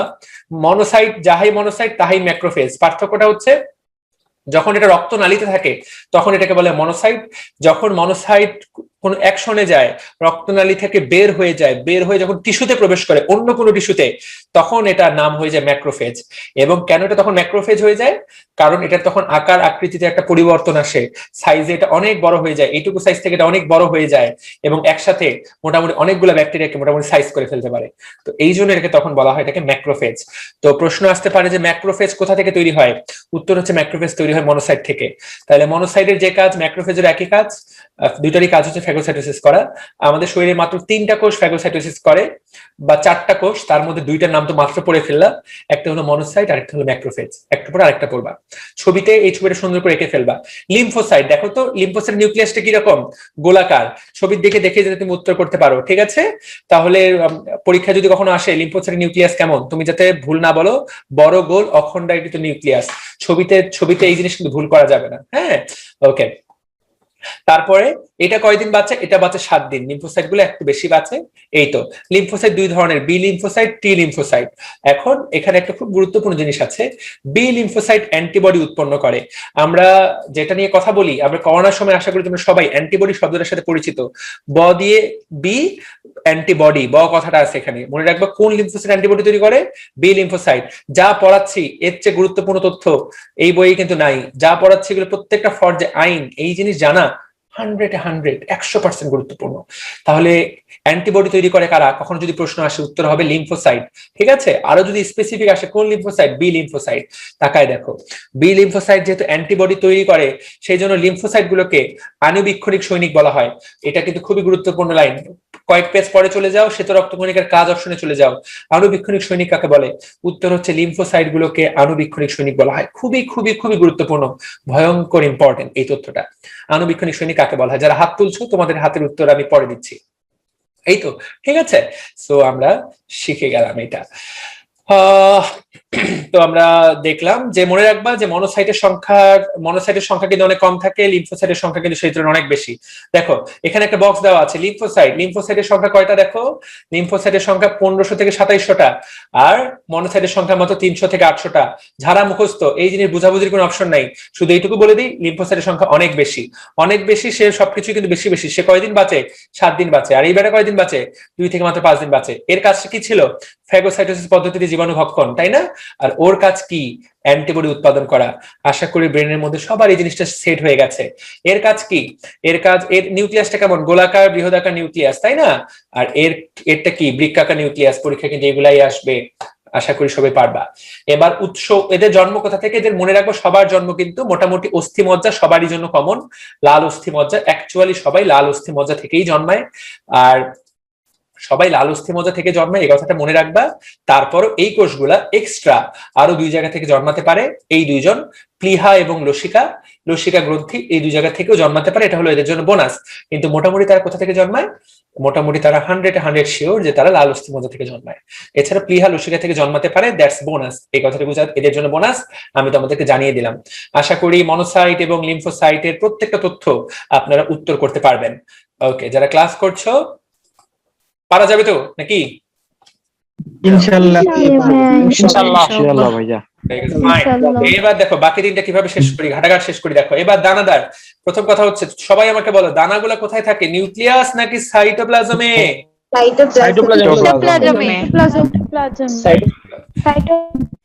সাইটোপ্লাজমে, ফাইন। তাহলে নিউক্লিয়াস নাকি সাইটোপ্লাজমে, এটার উত্তর হলো সাইটোপ্লাজমে।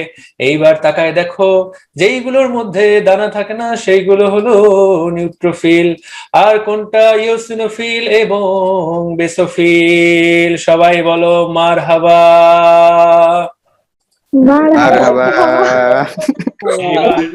এইবার তাকায় এইবার তাকায় দেখেন, এইবার দেখেন নিউট্রোফিল কয়দিন বাঁচে পরীক্ষার হলে, হাসরের ময়দানে আল্লাহ আপনাকে জিজ্ঞাসা করবে, ওহে বান্দা বলো নিউট্রোফিল কয়দিন বাঁচে। কোন বেটা ওয়াজের মধ্যে সাইকেল চালাই দিল? ওকে, পরীক্ষার হলে আল্লাহ তোমাকে জিজ্ঞাসা করবে, ও বান্দা বলো নিউট্রোফিল কয়দিন বাঁচে। তুমি বলবা নিউট্রোফিল আর মনোসাইট একই পথের পথিক, কারণ তারা দুইজনই ফ্যাগোসাইটোসিস পদ্ধতিতে জীবাণু ধ্বংস করে, সেই জন্য তারা একই সাথে মৃত্যুবরণ করে। এরা দুইজনই 2 থেকে 5 দিন বাঁচে। তাহলে আমরা যখন এই বক্সের মধ্যে তাকাবো, দুইজনের একই রকম কাজ পাওয়া যাবে, একই রকম সব। তাহলে আমরা দেখলাম, তোমার যদি জিজ্ঞাসা করা হয় যে কারা কারা ফ্যাগোসাইটোসিস করে, তুমি 3টা কোষের নাম বলবা, মামনি, মা দিয়ে ম্যাক্রোফেজ, ম দিয়ে মনোসাইট এবং নি দিয়ে নিউট্রোফিল। সবাই বলো মারহাবা।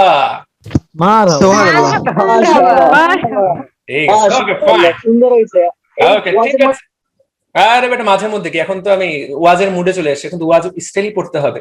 এবার বাকি অংশটুকু তাকান। এখন এই নিউট্রোফিল, কথা হচ্ছে এই নিউট্রোফিল আছে রক্তনালীর মধ্যে, যেখানে সে রক্তের মধ্যে হাবুডুবু খায়, বা একটা জীবাণু আক্রমণ করলো রক্তনালীর বাইরে, ওই জায়গায় জীবাণুটাকে মারা লাগবে, তখন এই নিউট্রোফিল রক্তনালী থেকে বের হয়ে যায়। কাল হাসরের ময়দানে প্রশ্ন আসবে, বান্দা তুমি বলো কোন প্রক্রিয়ায় নিউট্রোফিল বের হয়ে যায়। তুমি বলবা ডায়াপেডেসিস। এই নামটা ব্রেনের মধ্যে সেট করো, ডায়াপেডেসিস নামটা একদম সেট করে ফেলো। তাকায় দেখো, এই বেটা ছিল নিউট্রোফিল রক্তনালীর মধ্যে, এখন রক্তনালী থেকে কি করতেছে, বাইর হইয়া চলে যাইতেছে। এই যে বাইর হইয়া গেল, যাওয়ার সময় তাকাইয়া দেখো, আগে ছিল বেটা গোল, পরে হয়ে গেল চিকন, আবার পরে হয়ে গেল গোল। অর্থাৎ সে যখন বাইর হইয়া যায়, তখন সে নিজের একটু আকার আকৃতিতে বদলাইয়া নেয়, না হলে সে বের হইতে পারে না। এবং এই যে চিপায় চাপায় বের হইয়া যায়, এই জিনিসটারই নাম ডায়াপেডেসিস। এখানে কি লেখা আছে সেটা খেয়াল করেন। নিউট্রোফিল অ্যামিবয়েড চলনে সক্ষম এবং সংকুচিত হয়ে কৈশিক জালিকার প্রাচীরে ছোট্ট ছিদ্র দিয়ে সে বের হয়ে চলে যেতে পারে। এই বের হয়ে চলে যাওয়াকে বলা হয় ডায়াপেডেসিস। তো প্রশ্ন আসতে পারে, ডায়াপেডেসিস কে করে? উত্তর দিয়ে দিবা নিউট্রোফিল। বলেন ঠিক কিনা? ঠিক আছে না নাই? ঠিক। তোমরাই বলো যে পরিবেশটা সুন্দর। পরিবেশটা সুন্দর,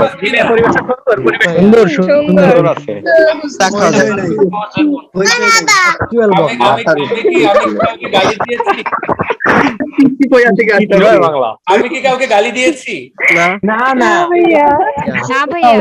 তারপরও একদল লোক সকালে বলবে এরা শুধুমাত্র বই পড়ায়, এরা ব্ল্যাকবোর্ড হোয়াইট বোর্ডে ক্লাস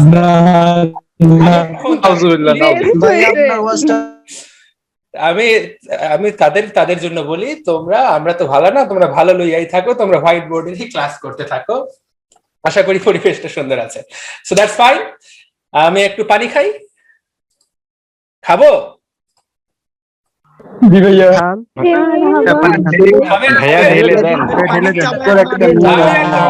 পানি খাওয়া ঢেলে দিব না, আমার ঢেলে দেওয়ার সাহস নাই। এক ঢেলে দিয়ে তাহিরি ভাইয়ের যা হয়েছে, আমার সেই ক্ষমতা নাই। আমি এত বড় ওয়াচ করিও না, তো পানি আমি নিজে খাই নিলাম। তাহিরি তো এখন চা খাওয়া বন্ধ করে দিচ্ছে, এখন কফি খায়। ওকে, যখনই আমার মন খারাপ থাকে তখন আমি তাহিরির ওই ওয়াজটা শুনি, এবং ফ্যান্টাস্টিক ওয়াজ। খুব কম বক্তব্য আছে যেগুলো প্রত্যেকটা লাইন বিখ্যাত হয়েছে। তাহিরির ওই বক্তব্যের প্রত্যেকটা লাইন বিখ্যাত হয়েছে, প্রত্যেকটা লাইন। এমন মানে সে যা বলছে তাই, ও যেটা অ্যাকচুয়ালি বলছে যে আমি যাই তাহিরি যাই কয় তাই ভাইরাল হইয়া যায়, একদম কথাটা একদম সত্য। অ্যাকচুয়ালি ওই বক্তব্যে যা বলছে সব ভাইরাল। তো ঠিক আছে, আমরা তাহলে নিউট্রোফিল পড়ে ফেললাম, এইবার আমরা পড়বো হলো ইওসিনোফিল। ইওসিনোফিল এবং বেসোফিল থেকে মনে রাখতে হবে। আচ্ছা, একটা জিনিস গুরুত্বপূর্ণ, যে জিনিসটা পড়ানো হয় নাই, সেটা হচ্ছে একটা রং আছে, যে রংটাকে বলে লিশম্যান রঞ্জক। তোমাদেরকে আমি জানিয়ে দিতে চাই, এই লিশম্যান রঞ্জক পরীক্ষার হলে 2012 সালে মেডিকেল ভর্তি পরীক্ষা আসছিল, যে কোন রং দ্বারা রং করা হয় যখন আমরা যখন শ্বেত রক্তকণিকাকে কোন রং দ্বারা রং করি। উত্তরটা হচ্ছে লিশম্যান রঞ্জক। আমি যে বছর পরীক্ষা দিয়েছিলাম এই লাইনটি প্রশ্ন আসছিল, কোন রং দ্বারা রং করা হয়? লিশম্যান রঞ্জক। এই লিশম্যান রঞ্জক দিয়ে রং করা হলে কে কোনো ধরনের বর্ণ ধারণ করে না? নিউট্রোফিল। এই জন্য এর নাম নিউট্রোফিল, অর্থাৎ নিউট্রাল। সে নীলও হয় না, লালও হয় না, নীল। আর যে নীল হয় তার নাম হলো বেসোফিল। তাহলে বেস মানে ক্ষার, নীল, ক্ষারের বর্ণ হলো নীল। আর ইওসিনোফিল মানে হলো লাল, এটা লাল বর্ণ ধারণ করে। তাহলে যে লাল বর্ণ ধারণ করে তাকে বলে ইওসিনোফিল, যে নীল বর্ণ ধারণ করে তাকে বলে বেসোফিল, আর যে কোনো বর্ণই ধারণ করে না তাকে বলা হয় নিউট্রোফিল। That's the fine. পরীক্ষায় প্রশ্ন আসবে কোন রঞ্জক দ্বারা, উত্তর লিশম্যান রঞ্জক। অবশ্যই ইওসিনোফিলের এখানে তুমি তাকাই দেখবা, এখানে আরেকটা রঞ্জকের কথা বলা ছিল আগের বইগুলাতে, এখনো আছে, ইওসিন রঞ্জক। মনে রাখবা যে ইওসিন রঞ্জক that is the part of Leishman রঞ্জক, অর্থাৎ লিশম্যান রঞ্জকের একটা অংশের নাম হলো ইওসিন রঞ্জক। ইওসিন রঞ্জক আলাদা কোন রঞ্জক না, লিশম্যানের এই পার্ট। ঠিক আছে, তো সবাইকে আমরা যদি লিশম্যান রঞ্জক দিয়ে রং করে দেই, যে লাল বর্ণ ধারণ করে তাকে বলে ইওসিনোফিল, যে নীল বর্ণ ধারণ করে তাকে বলে বেসোফিল, যে কোনো বর্ণ ধারণ করে না তাকে বলে নিউট্রোফিল। নিউট্রোফিল পড়ানো শেষ করে দিলাম। এইবার আমি পড়াবো হচ্ছে ইওসিনোফিল। ইওসিনোফিল থেকে পরীক্ষায় প্রশ্ন আসবে যে ইওসিনোফিল এর নিউক্লিয়াস কয় খণ্ড যুক্ত হয়? তুমি উত্তর করবা হচ্ছে যে ইওসিনোফিলের নিউক্লিয়াস এখানে দেখো 2 খণ্ড যুক্ত বলা হয়েছে, দেখতে পাচ্ছ? এবং নিউক্লিয়াস তো 2 খণ্ড। আর একটা জিনিস পড়ানো হয় নিউট্রোফিল সম্পর্কে, এটা নিউক্লিয়াস 2 থেকে 5 খণ্ড। ভয়ঙ্কর ইম্পর্টেন্ট তথ্য, আমরা ছবিতেও দেখাই দিচ্ছি তোমাদেরকে।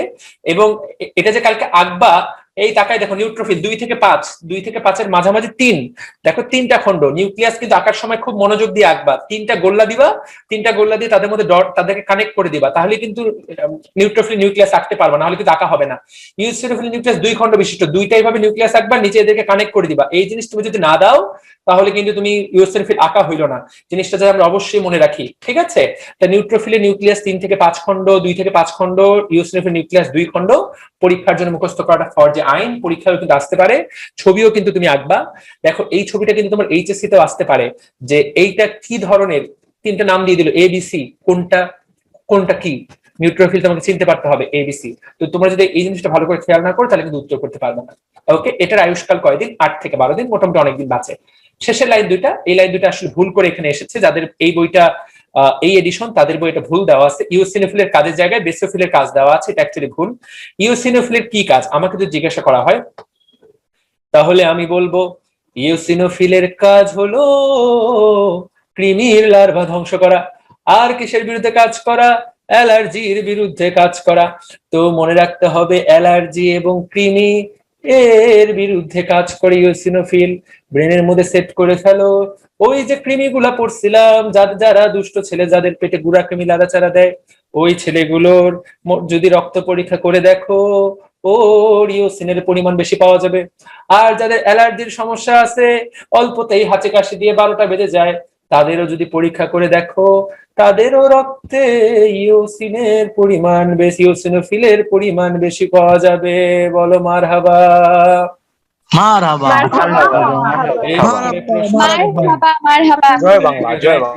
এরপরে আর জয় বাংলা মাঝখান থেকে বলতে আসছিস কেন? এমনি বেটা ধর্ম নিয়ে একটা ওয়াজ করতেছে, এটি না কি হয়ে যায় আল্লাহ মালুম, তুই আবার রাজনীতির রং দিচ্ছিস সেই জায়গায়, এদিকে যাওয়া দরকার নাই।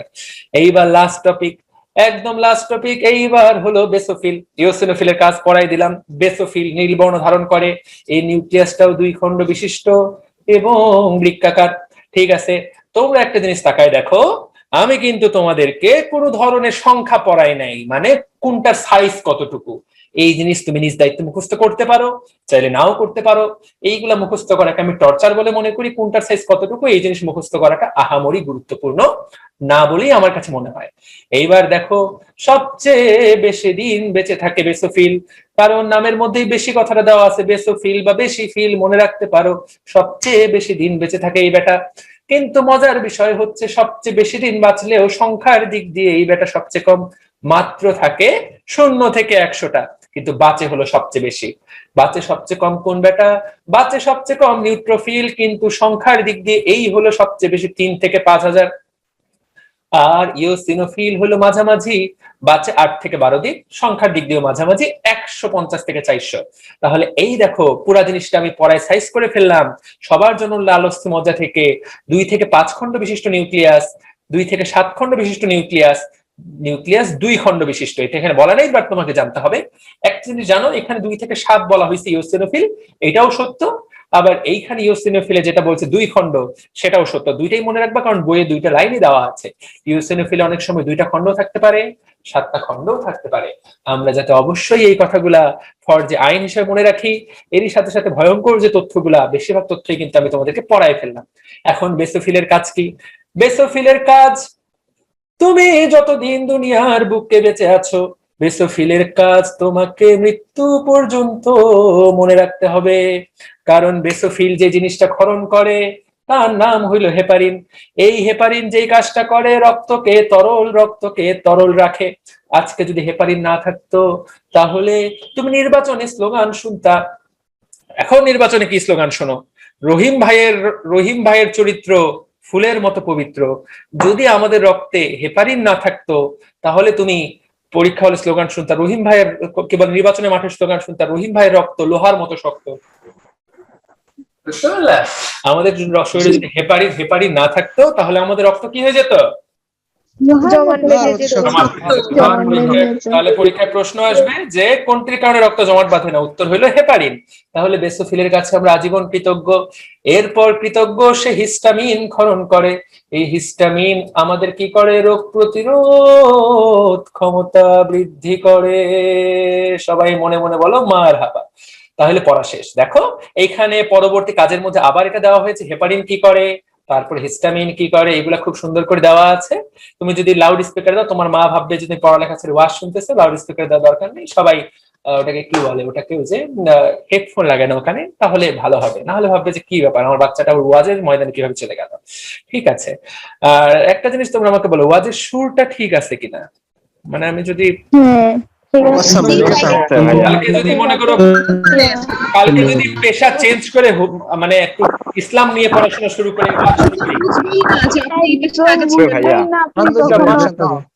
জাযাকাল্লাহু খায়রান। হ্যাঁ ঠিক আছে, ঠিক আছে, thank you so much, thank you, ঠিক আছে, ঠিক আছে। তাহলে আমরা পড়ে ফেললাম।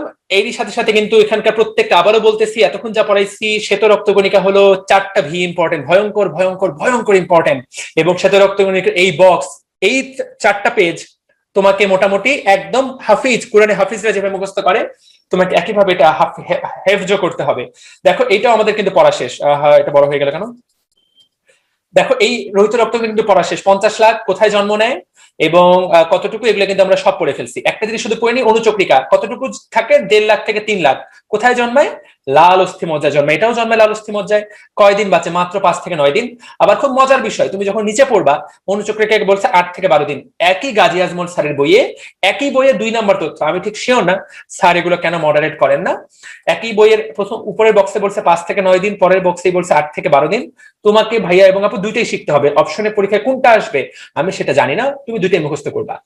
অনুচক্রিকার কাজটা কি? রক্ত জমাট বাঁধতে সাহায্য করা। এটাই আমাদের কিন্তু লাস্ট পড়া। 5 মিনিটের মধ্যে আমি আজকে পড়া শেষ করব। অনুচক্রিকার কাজ কি? অনুচক্রিকার মেইন নাম হলো থ্রম্বোসাইট। ঠিক আছে, এর কাজ হলো রক্ত জমাট বাঁধতে সাহায্য করা। প্রশ্ন হবে কিভাবে রক্ত জমাট বাঁধায়, এই জিনিসটা আমাদেরকে মনে রাখতে হবে। একটা বার কাজ হলো সে প্লেটলেট প্লাক তৈরি করে। প্লাক বলতে একটা ছোট্ট খণ্ড, আমাদের কোথাও রক্তনালী কেটে গেছে, সেই জায়গায় গিয়ে সে মোটামুটি একটা চেষ্টা করে ওই জায়গায় একটা প্লাক তৈরি করে, বা একটা ওটাকে কি বলা যায়, মনে করো আমরা পানির পাইপ ফেটে গেলে আমরা যে কোনো কিছুতে চাপে ধরে রাখি পানির পাইপটা, ওই পাইপে এটা চেপে ধরে রাখার চেষ্টা করে, এটা বলে প্লেটলেট প্লাক। পরীক্ষা প্রশ্ন আসবে, তাহলে প্লাক তৈরি করে রক্তপাত বন্ধ করে কে? উত্তর করবে অনুচক্রিকা। আরেকটা পদ্ধতিতে সে কাজ করে, সেটা হলো সে ক্লটিং ফ্যাক্টর। আমরা নেক্সট ক্লাসে, আগামীকালকের ক্লাসে আমরা পুরো চ্যাপ্টার করে সাইজ করে ফেলবো। পরশুদিনের ক্লাসে সে ক্লটিং ফ্যাক্টর ক্ষরণ করে। তাহলে অনুচক্রিকা থেকে কিন্তু ক্লটিং ফ্যাক্টর আসে, এই কথাটা মনে রাখবো। ক্লটিং ফ্যাক্টরের কাজ হলো রক্ত জমাট বাঁধানো। এরপর মনে রাখতে হবে সে একটা পদার্থ ক্ষরণ করে যার নাম হলো সেরাটোনিন। সেরাটোনিনের কাজটা কি? সেরাটোনিন রক্তনালীকে সরু করে দেয়। ধরো এটা একটা রক্তনালী, অনেক মোটা, এই রক্তনালীটা এখানে কেটে গেল, ফলে গড় গড় করে রক্ত বের হয়ে যাচ্ছে। সেরোটোনিন যেটা করে রক্তনালীটাকে এসে চিকন করে দেয়। চিকন করে দিলে কি হবে, রক্তনালীটা দিয়ে কম পরিমাণে রক্ত যাবে। যখন কম পরিমাণে রক্ত যাবে তখন কি হবে, রক্তপাত কম হবে। That's the thing. তাহলে আশা করি মনে রাখতে পারবা সেরোটোনিনের কাজ কি। সেরোটোনিনের কাজ হলো রক্তপাত বন্ধের উদ্দেশ্যে রক্তবাহিকার সংকোচন, দ্রুত সংকোচন উদ্বুদ্ধ করা। পরীক্ষায় প্রশ্নটা আসলে এটা আসবে না, পরীক্ষায় প্রশ্ন আসবে সেরোটোনিন কোথা থেকে আসে, তুমি উত্তর করবে অনুচক্রিকা থেকে। কথাটা আশা করি বুঝতে পেরেছো। তাহলে অনুচক্রিকার কাজ কি, রক্তকে জমাট বাঁধানো। এবং শুধু জমাট বাঁধানোই শেষ কথা না, জমাট বাঁধানোর পরে জমাট বাঁধানো অংশটুকুকে সে গলাতেও সাহায্য করে। দেখো রক্ত জমাট বিগলন, অর্থাৎ ওই জায়গাটাতে জমাট বাঁধা আছে, এরপর ওই জায়গাটাকে কি করে, গলাতেও সাহায্য করে। তো মোটামুটি এটাই হলো তার মেইন কাজ। এবং যদি এর কাজ তো রক্ত জমাট বাঁধানো, যদি কোনো কারণে থ্রোম্বোসাইটোসিস হয়, থ্রোম্বোসাইটোসিস মানে কি এম এস মাহমুদ, থ্রোম্বোসাইটোসিস মানে কি? থ্রোম্বোসাইটোসিস মানে কি ভাই? অনুচক্রিকা বেড়ে যাওয়া। Fantastic, thank you so much. অনুচক্রিকা বেড়ে যাওয়া। তো কারো শরীরে যদি থ্রোম্বোসাইটোসিস হয় তাহলে কিন্তু তার বেশি বেশি রক্ত জমাট বাঁধার টেন্ডেন্সি থাকবে, তখন কিন্তু স্ট্রোক এবং হার্ট অ্যাটাকের সম্ভাবনা বেড়ে যাবে। স্ট্রোক মানে ব্রেনে রক্ত জমাট বাঁধা, হার্ট অ্যাটাক মানে হার্টে রক্ত জমাট বেঁধে যাওয়া। তাহলে প্রশ্ন আসতে পারে যে কোনটি বেড়ে গেলে স্ট্রোক এবং হার্ট অ্যাটাকের সম্ভাবনা বেড়ে যায়? উত্তর হচ্ছে অনুচক্রিকা। আশা করি উত্তর করতে পারবা। অনুচক্রিকা তাহলে জন্মকথা থেকে, লাল অস্থিমজ্জা থেকে, কোন কোষ থেকে? Megakaryocyte, right? ওকে। এবং এটা সংখ্যা কতটুকু আমরা আগেই পড়েছি, 1.5 লাখ থেকে 3 লাখ। এবং প্রতিদিন কয়টা করে উৎপন্ন হয়? প্রতিদিন 200 বিলিয়ন উৎপন্ন হয়। 20,000 কোটি, মানে 200 বিলিয়ন, 20,000 কোটি, 200 বিলিয়ন মোস্ট প্রবাবলি এখন কাছাকাছি। ইলন মাস্ক বিশ্বের যে সবচেয়ে ধনী ব্যক্তি, তার সম্পদের পরিমাণ 200 বিলিয়নের কাছাকাছি। ওকে। আর এদের জীবনকাল হলো 5 থেকে 9 দিন। একটু আগে দেখো ব্যাপারটা খুবই মজাদার, গাজী আজমল স্যারের বইটা আমাকে বেশ ভালো লাগে। দুইটা জায়গায় 5 থেকে 9 দিন, আর একটা জায়গায় 8 থেকে 12 দিন। তো দুইটাই মনে রাখবা, পাশাপাশি দুইটা পেজে 2 রকম তথ্য। এই জিনিসটা কিন্তু কষ্ট করে মনে রাখতে হবে। ওকে। এদের মৃত্যু কোথায়? মনে রাখতে হবে সকল রক্ত কোষের কবরস্থান হলো যকৃৎ এবং প্লীহা। পরীক্ষা কিন্তু এটাই আসবে, কবরস্থান কোথায়? যকৃৎ এবং প্লীহায় তারা কিন্তু মৃত্যুবরণ করে। ফাইন। এদের আরেকটা প্রশ্ন, লাস্ট জিনিস যেটা আমরা জানবো, সেটা হচ্ছে যে অনুচক্রিকার প্রশ্ন আসবে যে অনুচক্রিকার যে ঝিল্লি, সেই ঝিল্লিতে কি থাকে? গ্লাইকোপ্রোটিন থাকে। এই গ্লাইকোপ্রোটিন মূলত বেশ কিছু কাজ করতে তাকে সাহায্য করে। তাহলে গ্লাইকোপ্রোটিন কথাটা গুরুত্বপূর্ণ, তুমি গ্লাইকোপ্রোটিন নামটা মনে রাখলেই হবে। এবং এটাই সবচেয়ে ক্ষুদ্র। এরই সাথে সাথে অনুচক্রিকা সম্পর্কে সব পড়াই দিলাম। এইটা পড়া হলো তোমার হোমওয়ার্ক, এটা তুমি পড়ে সাইজ করবা নিজেই নিজে। এবং আমার মনে হয় যে এই চ্যাপ্টারটা তোমরা আগেও পড়ছিলা। নেক্সট ক্লাস থেকে আমরা এই টপিক থেকে শুরু করে বাকি যা আছে, বোঝাবুঝির অপশন নাই, সবচেয়ে বেশি সময় এটাতেই লাগে। আমরা কালকে থেকে শুরু করে জাস্ট আমরা নেক্সট ক্লাসে রক্তের উপরে পড়া শেষ করে ফেলবো। ঠিক আছে? কারো কোনো প্রশ্ন থাকলে এখন আমি প্রশ্ন নিতে রাজি আছি। আশা করি রক্তকণিকাগুলো তোমরা ভালো পারবা। ইয়েস বলো। এই যে গ্র্যানিউলোসাইটের এখানে প্রথমে যে প্রকারগুলোর আগে এখানে লেখা আছে আমাদের বইয়ে যে এদের আয়ুষ্কাল মাত্র 4 থেকে 8 ঘন্টা, কিন্তু প্রকারগুলোর মধ্যে আয়ুষ্কাল অনেক বেশি, আলাদা আলাদা আয়ুষ্কাল 2 থেকে 5 দিন। এগুলো কেন দেওয়া? কোথায় দেওয়া আছে 4 থেকে 8 ঘন্টা বাবু? 4 থেকে 8 ঘন্টা কোথায় দেওয়া? ভাই একদম শুরুর দিকে, আমাদের একদম গ্রানুলোসাইটের পরে। ভাইয়া আপনি যে সূত্র দিয়েছেন মামনি, ওখানে মা দিয়ে কি ম্যাক্রোফেজ? ইয়েস, মা দিয়ে ম্যাক্রোফেজ। কই আমি পাচ্ছি না তো, নতুন বইয়ে দেওয়া নাই ভাই যে গ্রানুলোসাইটের আয়ুষ্কাল 4 থেকে 8 ঘন্টা, কিন্তু এই যে ইয়েগুলো আছে, এই যে নিউট্রোফিল, তারপর ইসনোফিল, এগুলোর আলাদা আলাদা দেওয়া। গ্রানুলোসাইটের প্রথম স্টেপের লাস্ট লাইনের দিকে। গ্রানুলোসাইটের প্রথম স্টেপের লাস্ট লাইনের দিকে চলে আসছে। মোস্ট প্রবাবলি বইটা কি অপসারণ, এই লাইনটা মধ্যে অপসারণ করছে আমার যেটা আইডিয়া। আচ্ছা, গ্রানুলোসাইটের মধ্যে মনে হয় লাইনটা কি আছে? নতুন বই আছে? নতুন বই নেই, নতুন বই নাই। ওকে, না এখানে নাই। আচ্ছা একটা জিনিস বলে দেই, সেটা হচ্ছে 4 থেকে 8 ঘন্টা কথাটার যে ব্যাখ্যা আছে একটা।